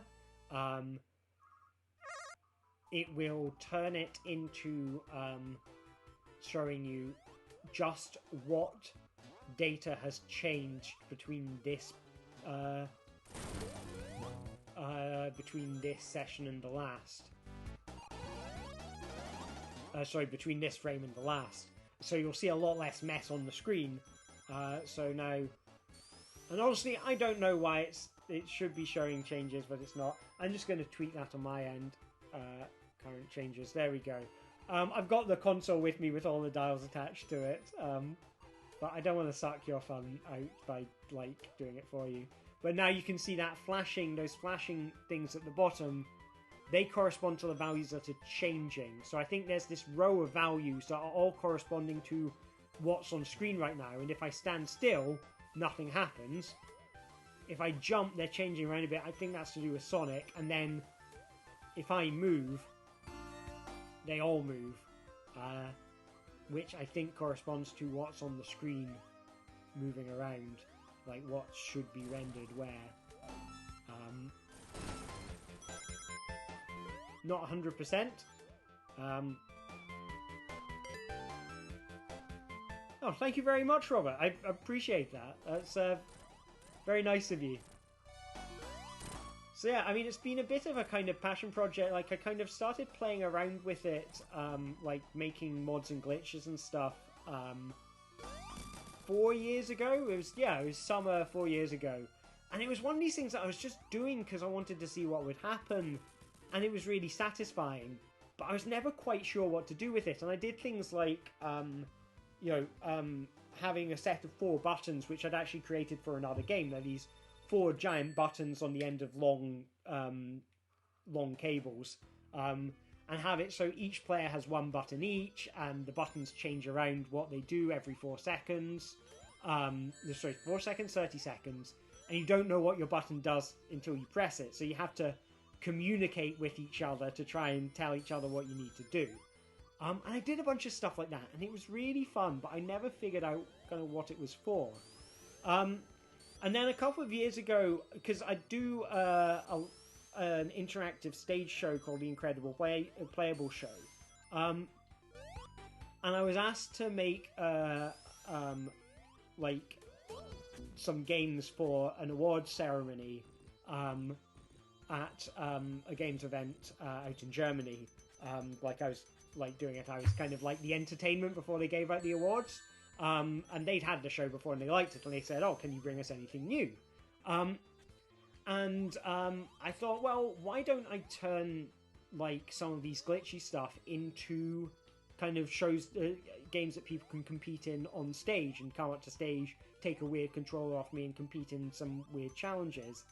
And it turned out really good, so I started turning that into a whole new show, and that became, it's called the Scrambled Eggman Show, which is a stage show where I dress up as Dr. Eggman. I started calling him Dr. Eggman because that's what kids know him as, and also it's a funnier name to dress up as on stage. So yeah, I dress up as Dr. Eggman, and I get people to play kind of games with various mods and glitches on them. And that was really fun to do, but obviously, that lasts an hour, and I'm exhausted by the end of it. And so I wanted to turn it into something that I could kind of set up at a location, and kind of people could play with at their own pace, over the course of a day or something. So I started making... So, to my left, I would show it to the camera, but I can't. I would show it to the camera, but, basically, I think I'm going to dislodge all the wires and it'll break. But I've got a Mega Drive, which I've, soldered a bunch of extra, knobs and dials to, so that, this is every time Sonic gets a ring if he gets faster, by the way. I was like, I want, and I basically used the Mega Drive console as a controller to control the emulator. And then so you can play around with the different values that you're writing into it while you're playing. And I kind of like the idea that it's a toy that you can kind of spend as much or as little time with as you like, and you can approach it as a toy to just play around with, see what the effects are, or you can kind of see what weird glitches you can make, or you can see what gameplay challenges you can make. And that's why I put in the kind of, the challenges and the secret codes, because what they're there to do is kind of give people an incentive to explore in different ways. So when you initiate a challenge, you have to stick with one effect for a long period of time in order to get to the end of the stage and complete the challenge. And that's weird. And what that means is that you have to spend a significant amount of time actively engaging with it and seeing what does this do for the gameplay experience. Oh, thank you very much. I think I really appreciate that you think it's stylish, and that's really nice. Thank you. So yeah, and then so that was the idea. I was like, okay, yeah, I'm gonna make it as an installation. People can play at festivals and exhibitions and things, and I'll just cart it around to a bunch of places. And of course, quarantine's happening, and so there's no ways for people to enjoy that. And I thought, well, can people do the same, get the same effects by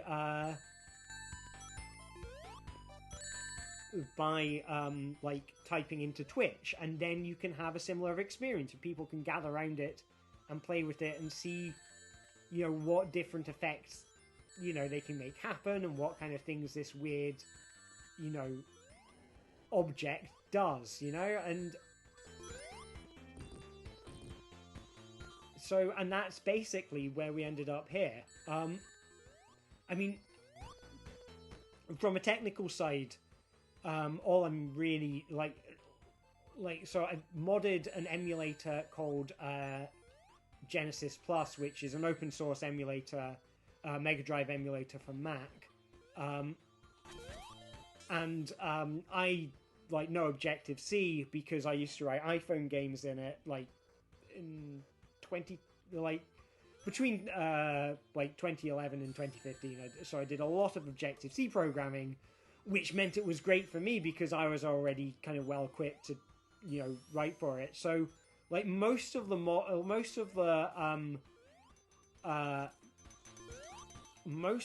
the code for the open source emulator is written in C,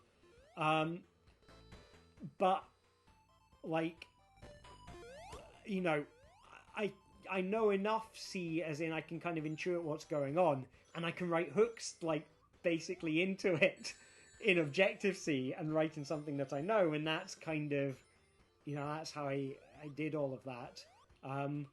I've got a Unity application which connects up the Mega Drive itself. Is hooked up to some Arduinos. There's a Unity application which is really simple that kind of connects up to them, and then sends it, that data over a network. Oh, that's a cool effect of seeing Sonic through the thing. You're not supposed to be able to see Sonic at all, but something to do with the color values means you can. So this one's every time he collects a ring, it removes color from the game. But yeah, so where was I? But it's so it's Arduinos, and they interpret all the knobs and dials. And basically, they send that information to a Unity application. Unity application sends a signal out to it's just a kind of a simple web server that I'm running on my computer. It's just running out of the terminal. And I've got another Python process which is using a Twitch library to interpret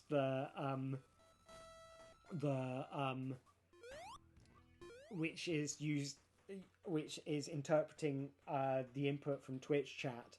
So it's the weird thing about this is I think the most complex part of it is figuring out how to interact with the Mega Drive emulator itself.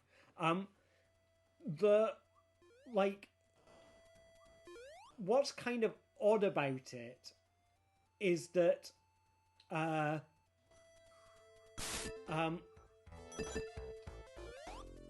what's kind of odd about this, just from a making standpoint, is that all the bits that kind of come together to make it work are sort of relatively simple. They're not massive, long, bits of code. It's really just, cobbled together from, a load of, disparate, small bits of code. I guess the hardest bit to make was, working with the emulator itself, just because, well, it's written in C, and it's not,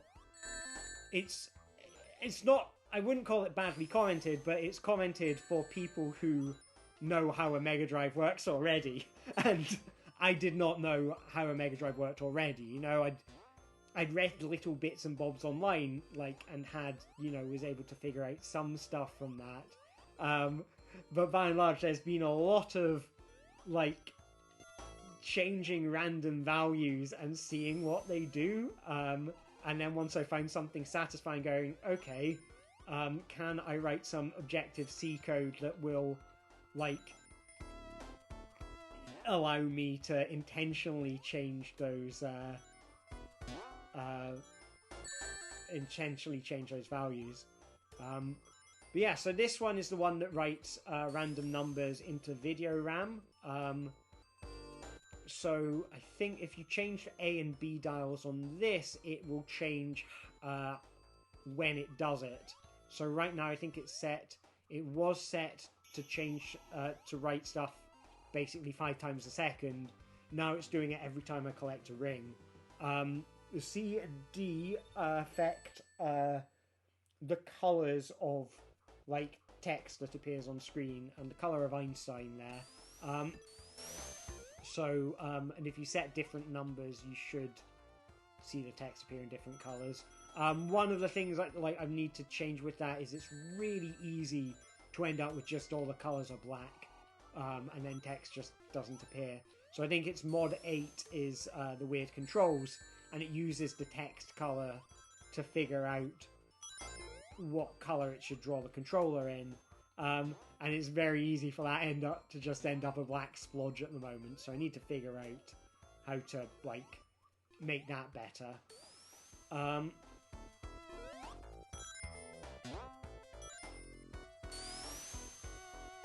So yeah. All right. So this is this one is this one changes, just randomly reassigns the colors. And what I like, there is a color, a certain set of colors where they are set to flash on a timer or something, or rotate over the course of time, which is really weird. So you get these weird flashing things. I kind of like this pink Sonic.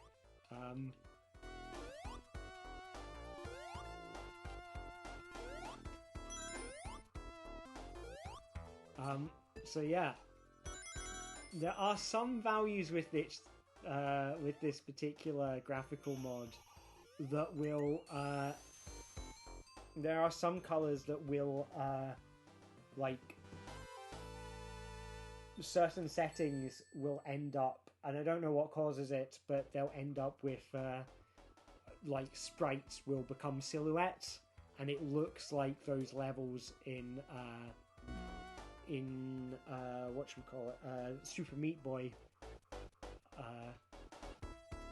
I like just that solid black screen. It's kind of minimalist. It reminds me of like games on like the BBC Micro or the Spectrum, or even like early Master System games, where you just get black backgrounds, black sky with white clouds. And I always thought it like jet black skies.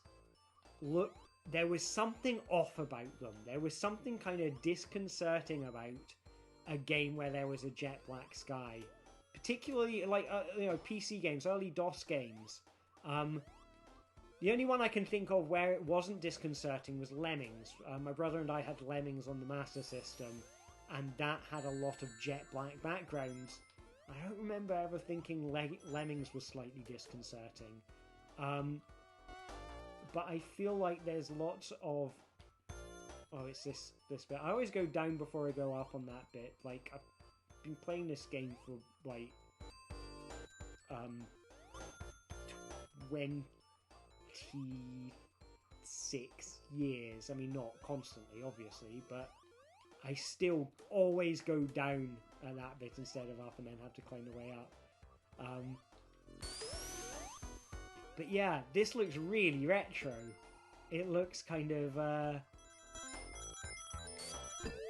yeah, it looks like Jet Set Willy or something.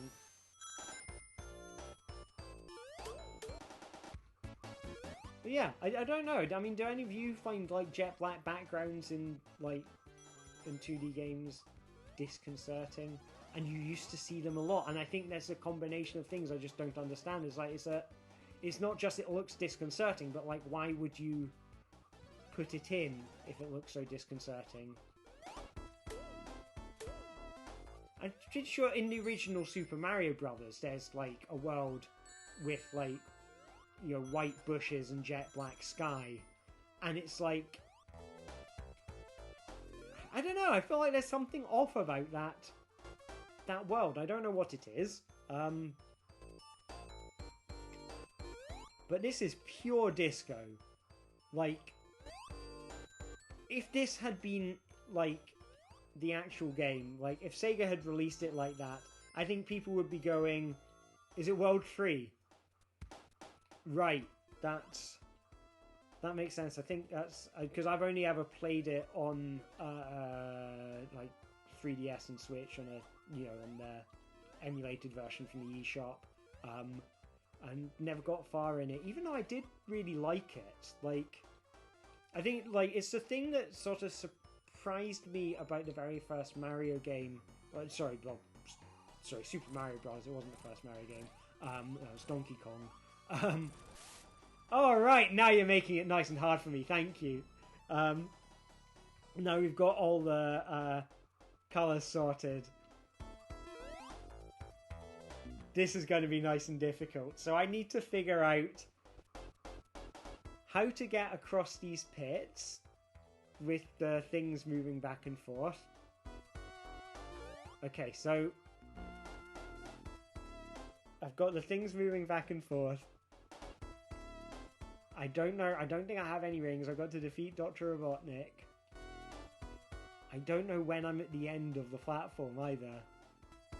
So this is the one that goes up and down. So I can tell how high I can jump as well. So I'm on something. I think I've just got to intuit, like, how, like, where they are in their cycle. Yeah, this is Turbo Hard mode. This is, Einstein mode.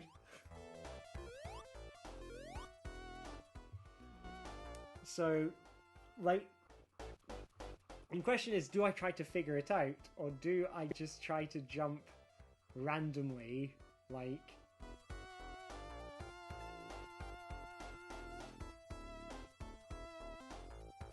Okay, so I'm on the bit which goes up and down. I fell off something. Alright, so I was on the platform.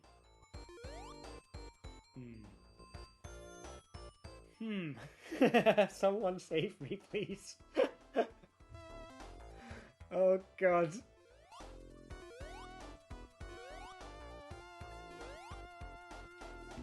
This is very hard to figure out.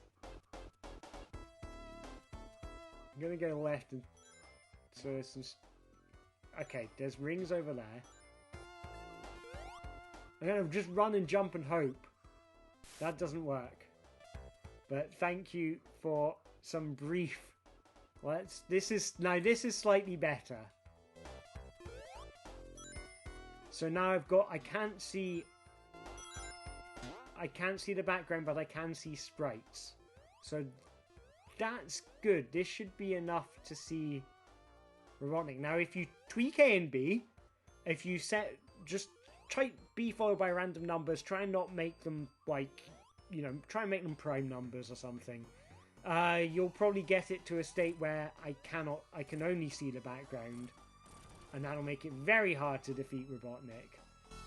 So I'm gonna let Robotnik do this. There we go. You're starting to tweak stuff. Just keep on typing in those numbers and see what comes out of it.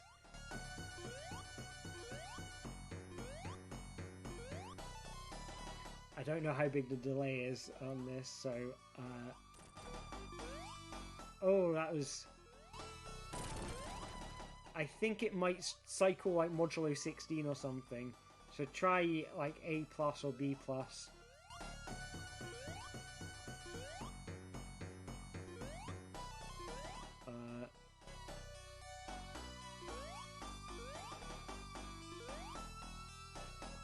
It's quite fun trying to coax him. Well, maybe it's A then. I'll tweak it from my end because I feel like...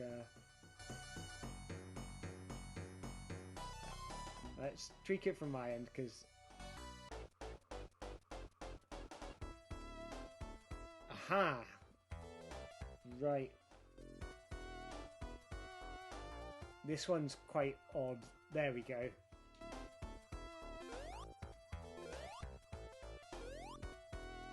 So, this is what I was hoping to get. I'll be honest, this one's a bit random. I think it's partly because I don't actually understand that much about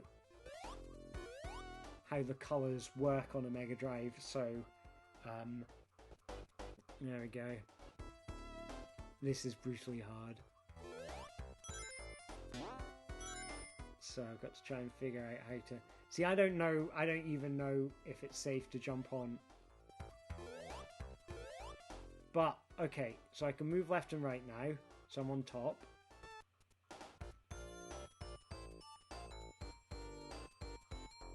Oh, I think I've got this. I think I know what I'm doing now. Because I think the tops line up with each other. So if I try and line up, if I sort of... So here I'm on the thing that goes up and down. I need to jump up so I land on the kind of zigzag platforms. Not like that. I need to jump up so I'm on the zigzag platforms. And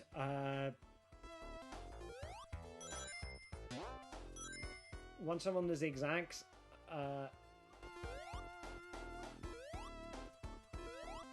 nope. This is really hard. But they go, yeah, it would be totally random. But I know, like, the tops line up with each other. So you can stand on the top of one, and as long as you're on the top block, you can kind of just, once you feel it go all the way to the side, just kind of saunter over to the next one.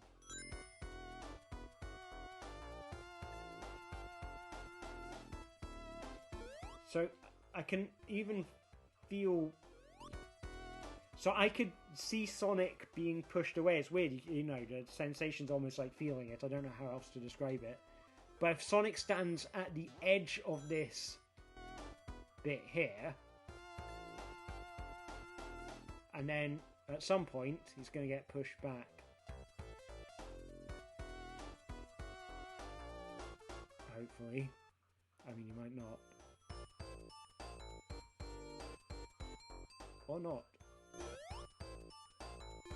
But there we go. So I'm on the top and I'm moving back and forth. All the way to the left. And then all the way to the right. And when I'm all the way to the right, I move a little bit to the right. And he should move on to the next one. Going all the way to the right. And I got picked up. All the way to the right. All the way to the left. All the way to the right. Nope, that's a hole. Okay. So I have infinite lives. So that's one of the things that I just like. It's just one of the things I put on this.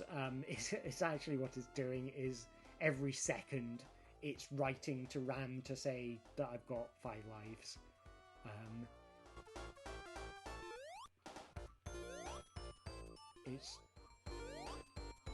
It's really quite hacky, but hacky is good.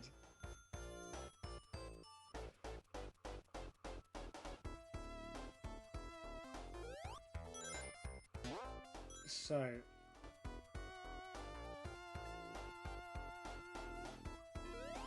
there we go, up on the top. So if you're pushing right and Sonic doesn't move, you know you're doing something good. But you do need to... right. I think I'm figuring this out. I don't know if it's kind of clear from my commentary that I'm figuring it out, but I feel like I'm figuring out a method for this. Like, I can tell,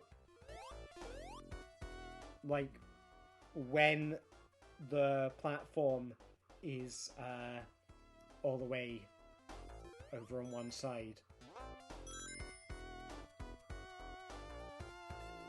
Because when I press right, Sonic doesn't move.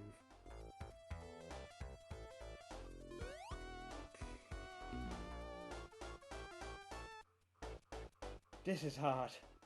I'm glad you can tell from the scrolling what I'm doing. I mean, that's kind of what I'm doing.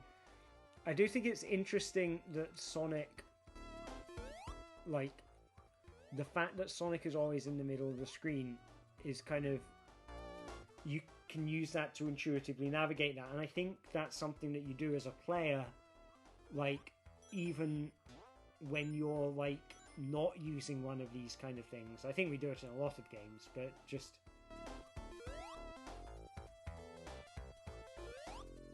being able to figure out what the space is doing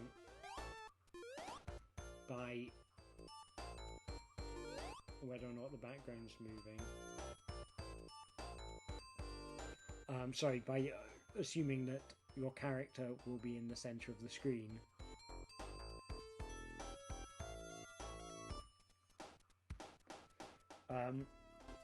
So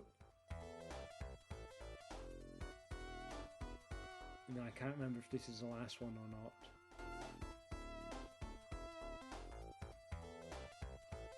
It is! I did it! Right, now where's Robotnik?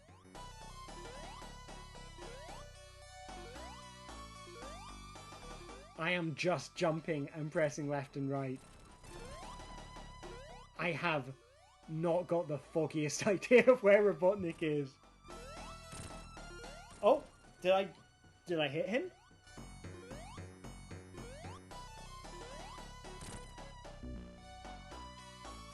No, I fell off the edge. Okay, I'm going to assume I reckon it's possible to beat Robotnik because anything's possible. I'm also aware it's 11 o'clock at night. So I think I'm probably just gonna continue the stream for the next 20 minutes, and then call it a night. And that's, I think that's a good 3 hours of streaming. But with that in mind, I think I might change for something different, because I think in half an hour I am not going to figure out how to do that. I reckon it might be possible to figure out a way to do that. I would like to see the world's top speedrunners try and figure it out. I don't feel like I'm going to figure it out at 11 o'clock at night. So I suggest change the effect. Put in type a random number. Pick a number between 1 and 10 and see what comes out. Maybe I should just put a random command in that just randoms everything. So raindrops is nice and simple because it's just visual and it just looks pretty, and it's chosen to make everything the best color, which is purple. But if you choose, if you type in 7 again, it will change both how often it's writing, it's changing those values. I even die when I've got perfect visibility, so it'll change which specific values it will start writing into the background. But as well as that, there we go, my favourite, this is, it won't affect the boss unless I get hit. This is the one where every time you collect a ring, Sonic gets faster.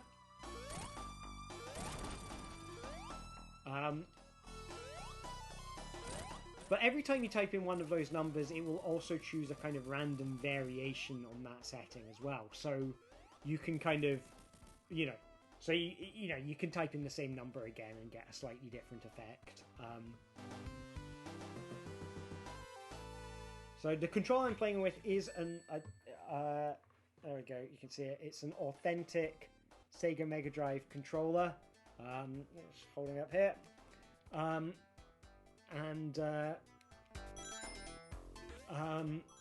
That was quite fun to rig up.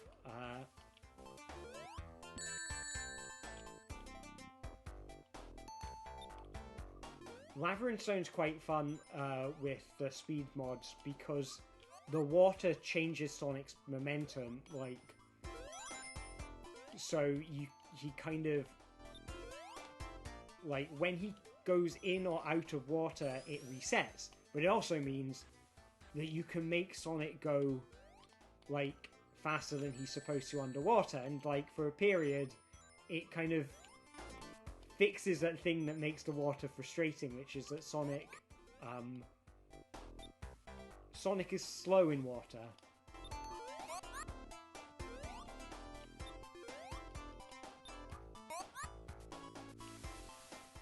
I always, like, as a kid, I think I always thought Labyrinth Zone was, like, I think one of my least favourite levels in this game. I think now, like, from a game design standpoint, this is so this is the one where every time you collect a ring, it will write zeros into data. I actually think it's quite interesting because of the jumping challenges it makes you do. I think there's... I'm dead. I think Labyrinth Zone is quite interesting for two reasons. The jumping challenges it makes you do. It makes you do a lot of precision jumping, which I think is kind of interesting, because there's a lot of observation that the player has to do. The player has to pay a lot of attention to where stuff is. And that draws your attention to the really interesting thing that this game does with colour. Which is, like, even underwater, important stuff that you need to pay attention to. So enemies, Sonic, rings, they are the only thing...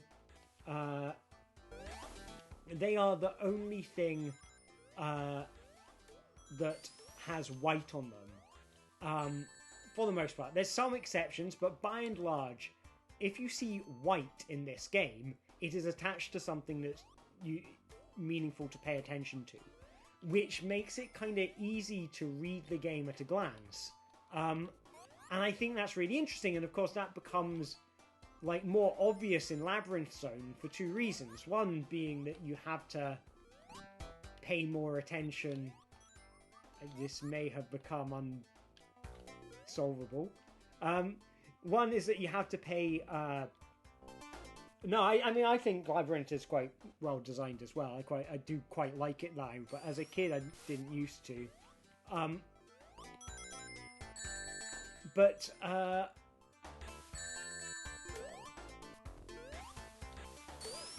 Yeah. But the fact that you're moving slowly, and there's a lot of things where it's like you commit to your jumps kind of early, and I think, like, that's, like, interesting, like, and the fact that this is the level in which you get the starkest contrast between white and colours that aren't white, and I just find that really interesting, like, the fact that it uses that, I mean, the white's gone now, from a lot of things, from Sonic Eyes. Look at that demonic presence. It looks like Metal Sonic now.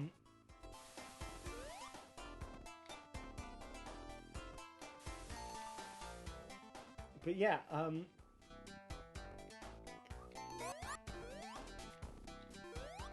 yeah, yeah, that was still hungover from the last mod that was used. But the the fact that Sonic's, like, yeah, Labyrinth Zone is interesting because the level in which, like paying attention to where you are jumping in the physical landscape is, like, most important, is also the one where you get the strong contrast between white and any other colour, because when you're underwater, the white, like, all the other colours are changed except for white, and everything that was white before stays white. And I think, like, that's just really interesting, the use of colour design as a form of communication, to do something that's sort of subtle, that you wouldn't notice, but you're kind of, on a subconscious level, on a kind of sensory level, it makes the level easier to navigate. It uses colour to give you a helping hand with challenges that would otherwise be more difficult. If the problem was, I can't see so well, It makes it so that this is a level where you can see really well. And then it kind of, I guess, draws your attention to the fact that in all the levels you can see really well. It's just a bit more subtle in like levels that aren't Labyrinth Zone where you're not underwater. So that's my thesis on Labyrinth Zone. It's my PhD was coming soon. PhD in Sonic Zone Studies. Thank you for changing that, and so now I've got because I am going to just tweak some of the color values to see if I can get the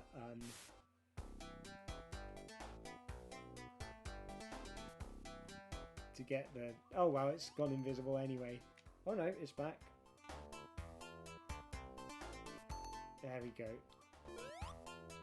Oh, I wonder if it's gone funny colours because we're underwater. So, yeah, we've got the mod that randomises the controls. So, I can press B to jump. Ooh, a moth has come to join me. Do you think the moth wants to play?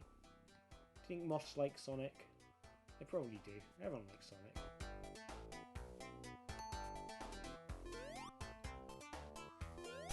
Aha, so it's set so that every time you get a ring, it changes the controls. I'm going to really have to worry about air in this level.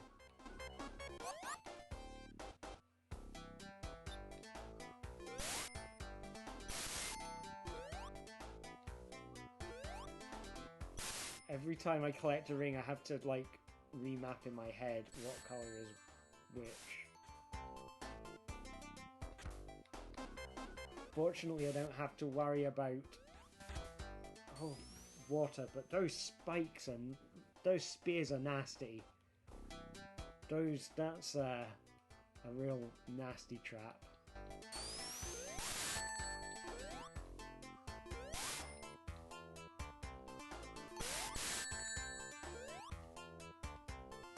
So I had to press right to jump here, and that gets me a bubble.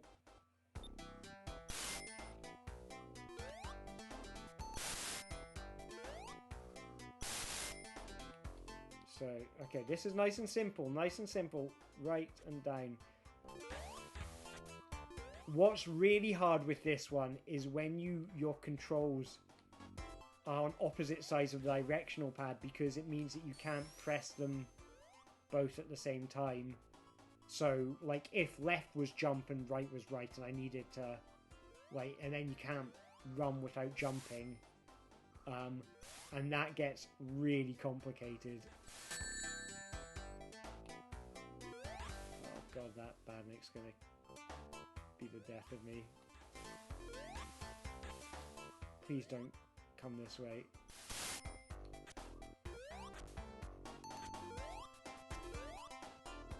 Come on, land on the thing! Please, thank you. I just need the air. Okay, and I bet there's spikes on top of here, so I had to be careful. Ah! Now those fireballs, that's the one, like, I was talking about, like, the interesting colour in Labyrinth Zone. That's the one bit where it falls apart. I think that's the like, most frustrating thing in this level, is that,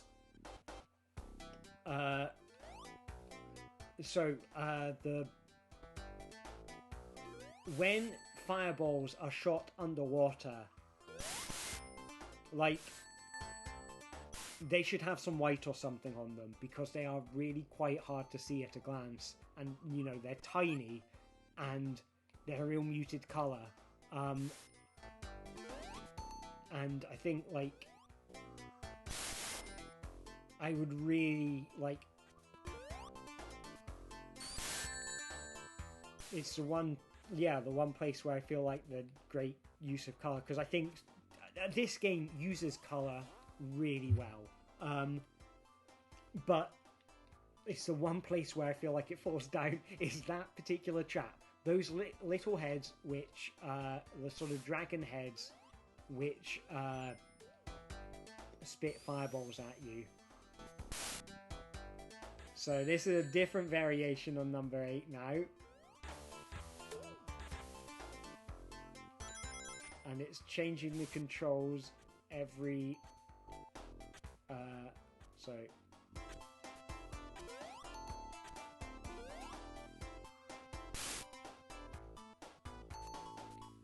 every 15 seconds, I think. So this is the one I tried. So that trap there.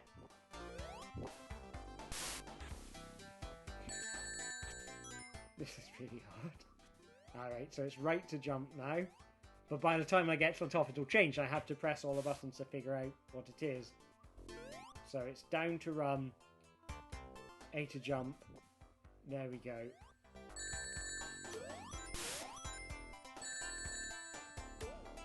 Those moments where you have to figure out what the buttons do in a panic are they're quite something.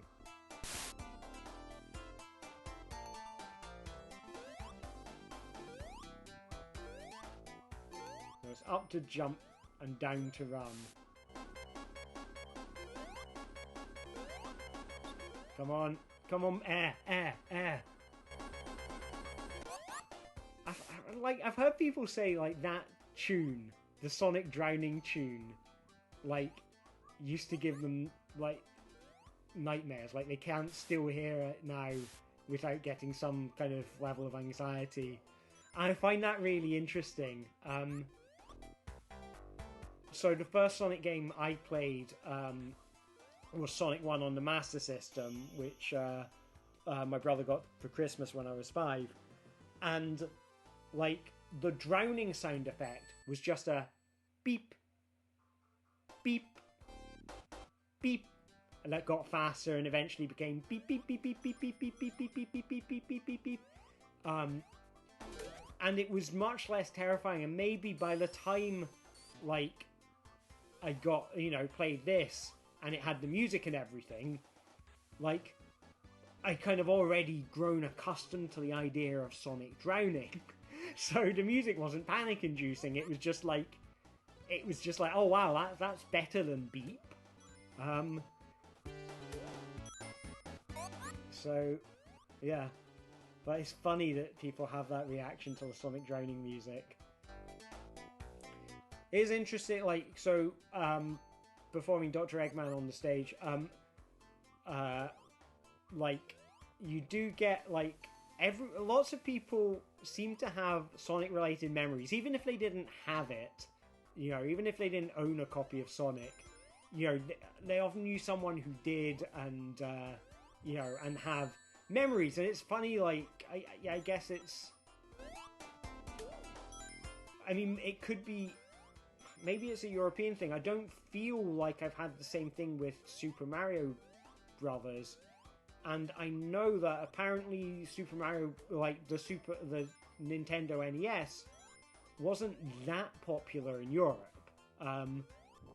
Mega Drive was where it was at in Europe. I think SNES might have caught up eventually, but UK, France, I think were very big Mega Drive territories.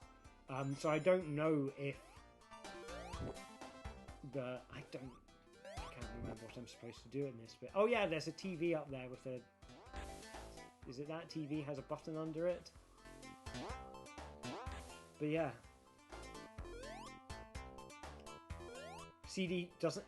I had never thought about that thing about Sonic CD, but you're probably right. That sounds like a very plausible reason why Sonic CD wouldn't have a drowning tune on it.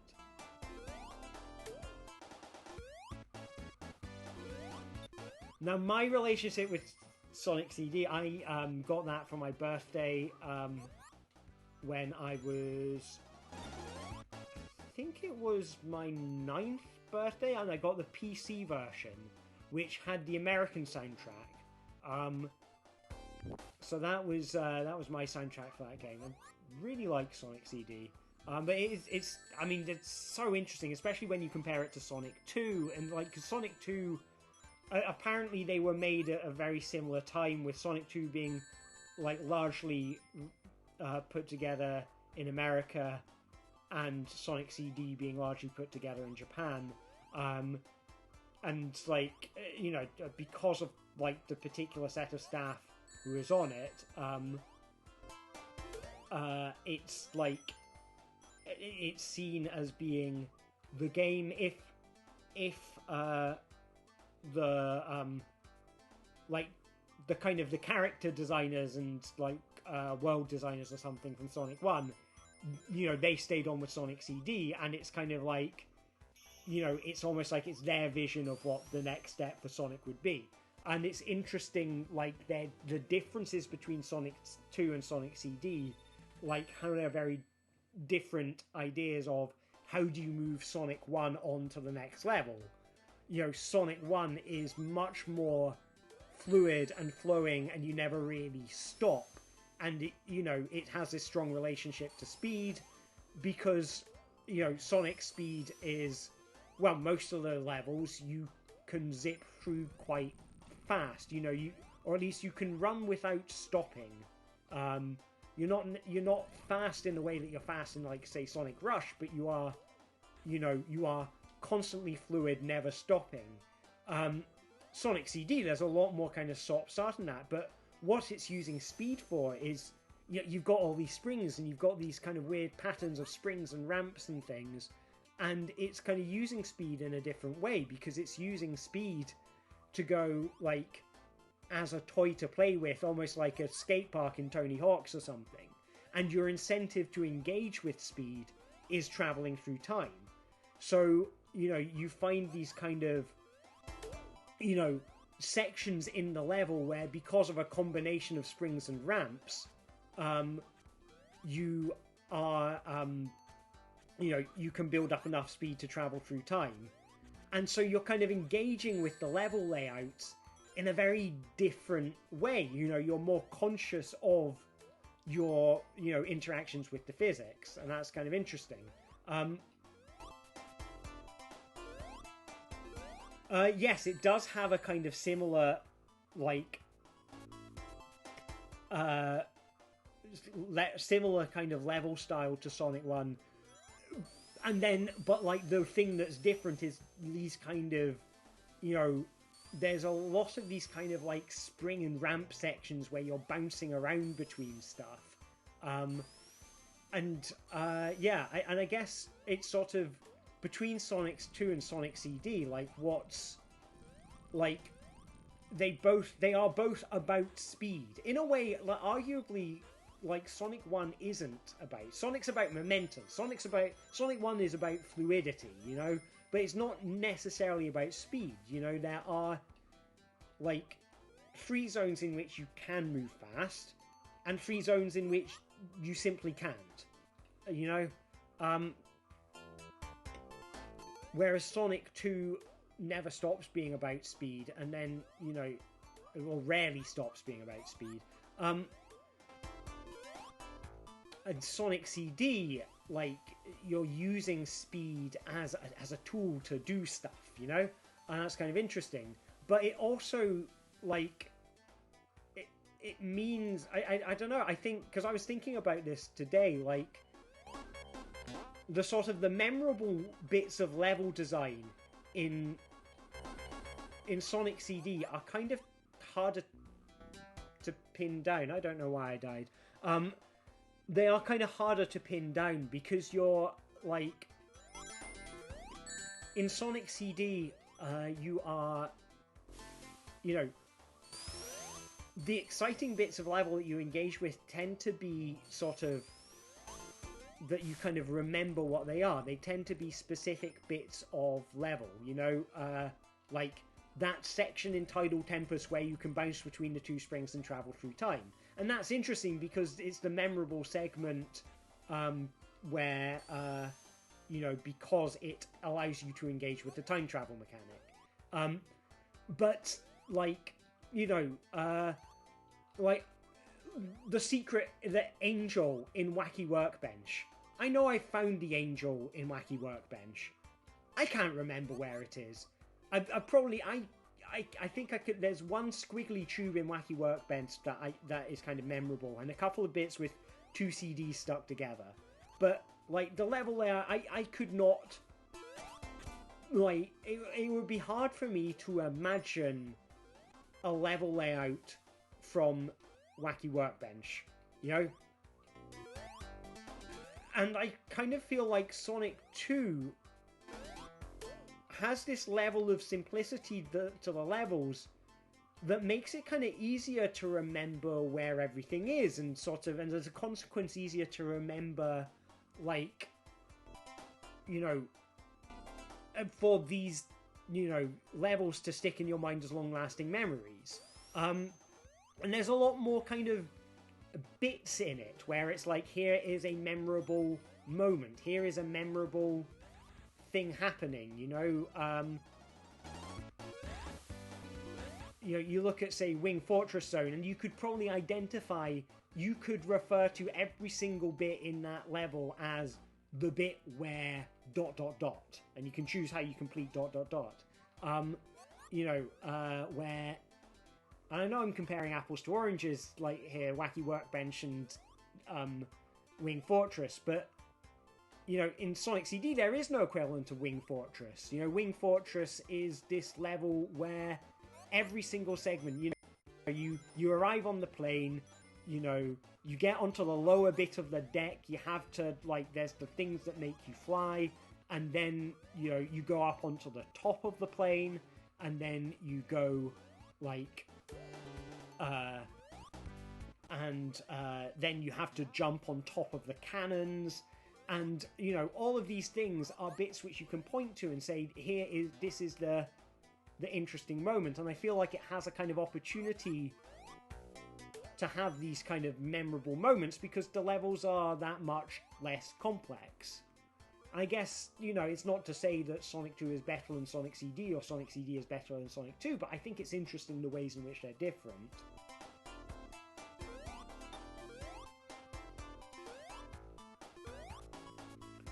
Yeah, I see, I'm not sure about...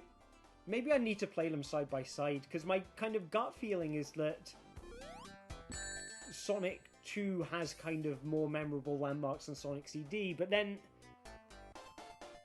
Like, I know that, like, there's the big statue of Robotnik in Stardust Speedway, but I could not tell you from memory where it is or how to get to it. I think, like... Yeah, I mean, maybe I'm just getting kind of mixed up between multiple kind of ideas here, is that, you know, there's... Why am I jumping into the same spine over again?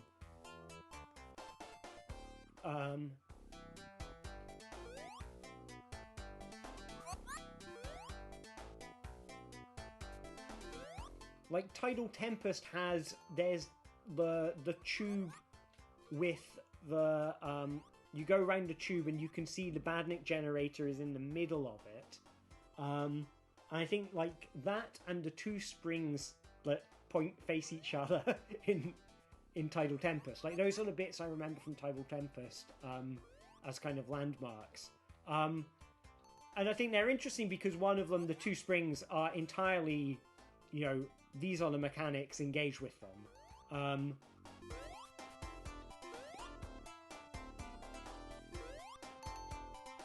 And the tube that goes through, the tube that goes around the Badnik generator, like, that's an interesting landmark, but what's kind of weird about that is that you can't point to that and say, this is what that's like in real life, you know. I don't know, like,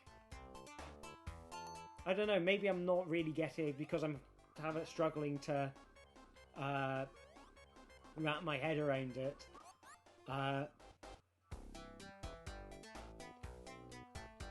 Yeah, I don't think I've played as much Sonic CD as you have from the sound of it, because, I mean, I don't think I can remember where the Metal Sonic holograms are in anywhere. Oh, maybe Collision Chaos Act 1, I think that's quite easy to find, or maybe I'm thinking of the Badnik generator. Now this is suddenly getting much harder to navigate. This is going to be a real challenge. I'll stay with it for a bit because I think the world needs Sonic. I wonder if I just run to the right and fall down the hole, if that'll take me to somewhere that's easier to navigate. Or if it'll just take me to my death. Yeah. But I don't know, I think it's definitely, regardless of what is doing what's better, it is definitely true. Yeah, that is a pit. Oh, God. I think it's definitely interesting, you can say, the fact that these were both responses to Sonic 1. I know there's holes, and I have no idea where they are. That's an Orbinaut. I think I got past it.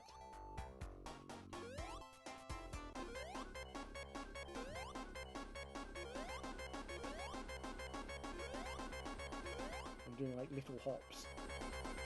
Oh, there's bubbles, but I don't know where they... Oh, I got one!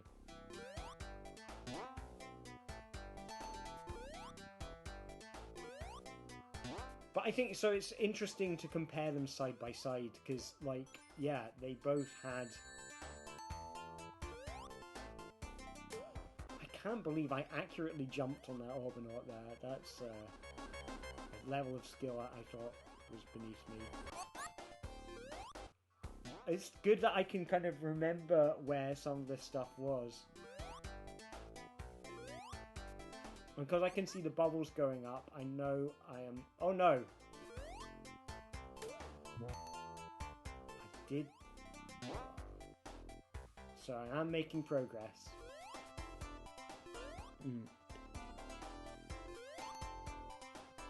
Wow! You get everything. I should try that, because it is kind of... I can't believe I lived.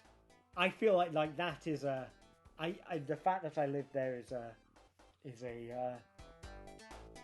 miracle. So... hit by the Orbinaut.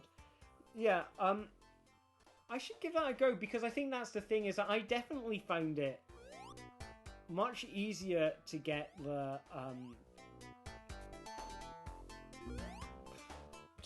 time stones and to get the Bannock generators and the holograms.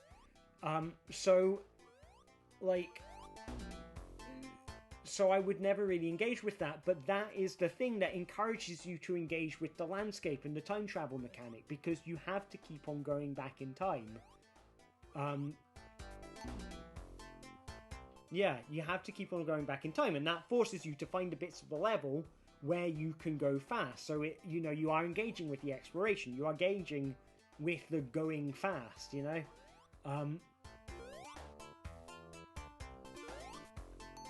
So yeah, I feel like I should give that a go. I want to see what that's like. But yeah.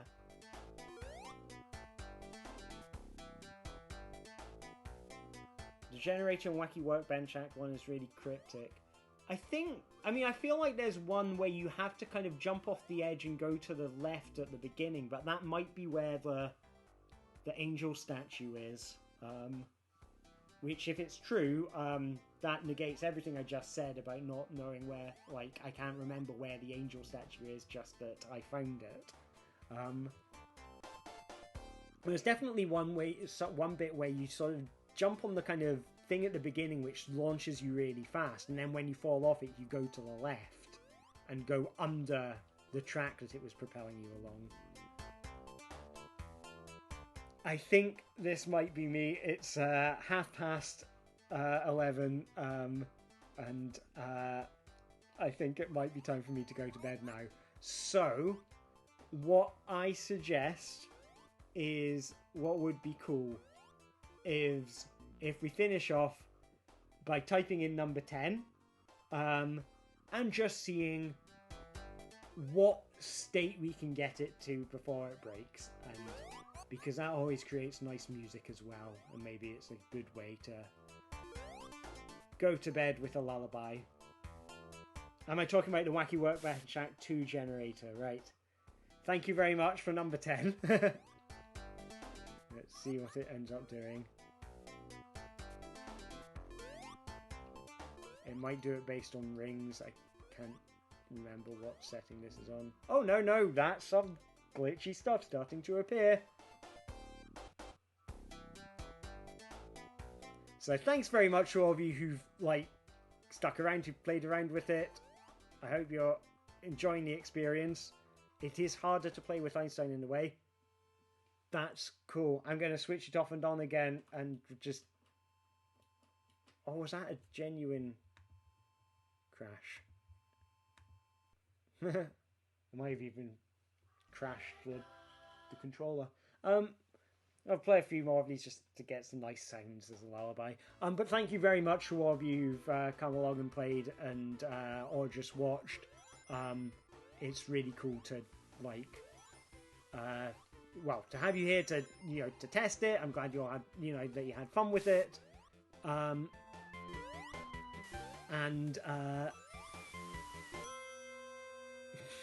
That's a nice one. Just a kind of beautiful tone.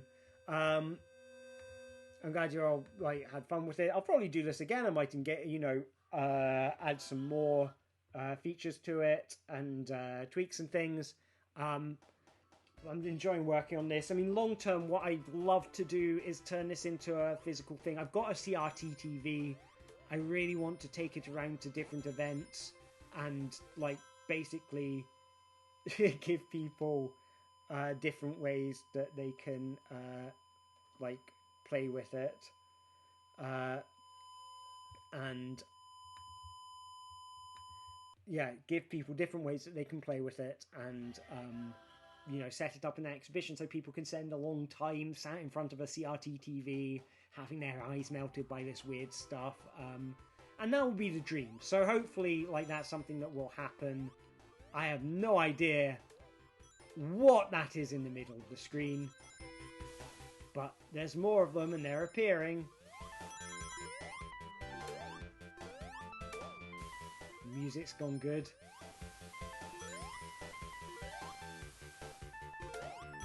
It's like the melody and the backing have gone out of sync with each other.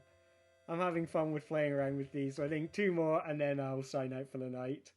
That is beautiful. I'm just watching it back on the stream because I'm still seeing on the stream it hasn't crashed yet, and now it's crashed.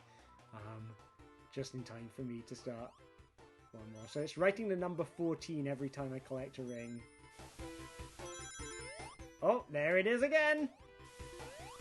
Our alien friend. Oh. That's nice music. I'm just going to stay quiet and enjoy it for a bit.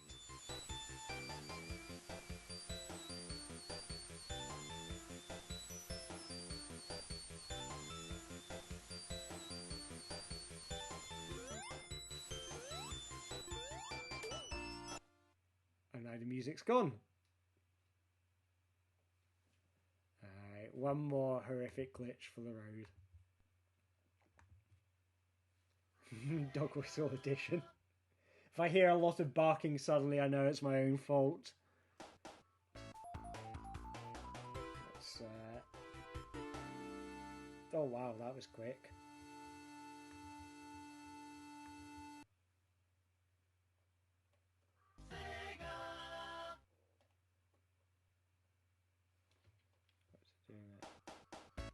There's 109. The number 109 will be written in every time. That just killed me. Every time I collect a ring, it's going to write the number 109 somewhere on the cartridge.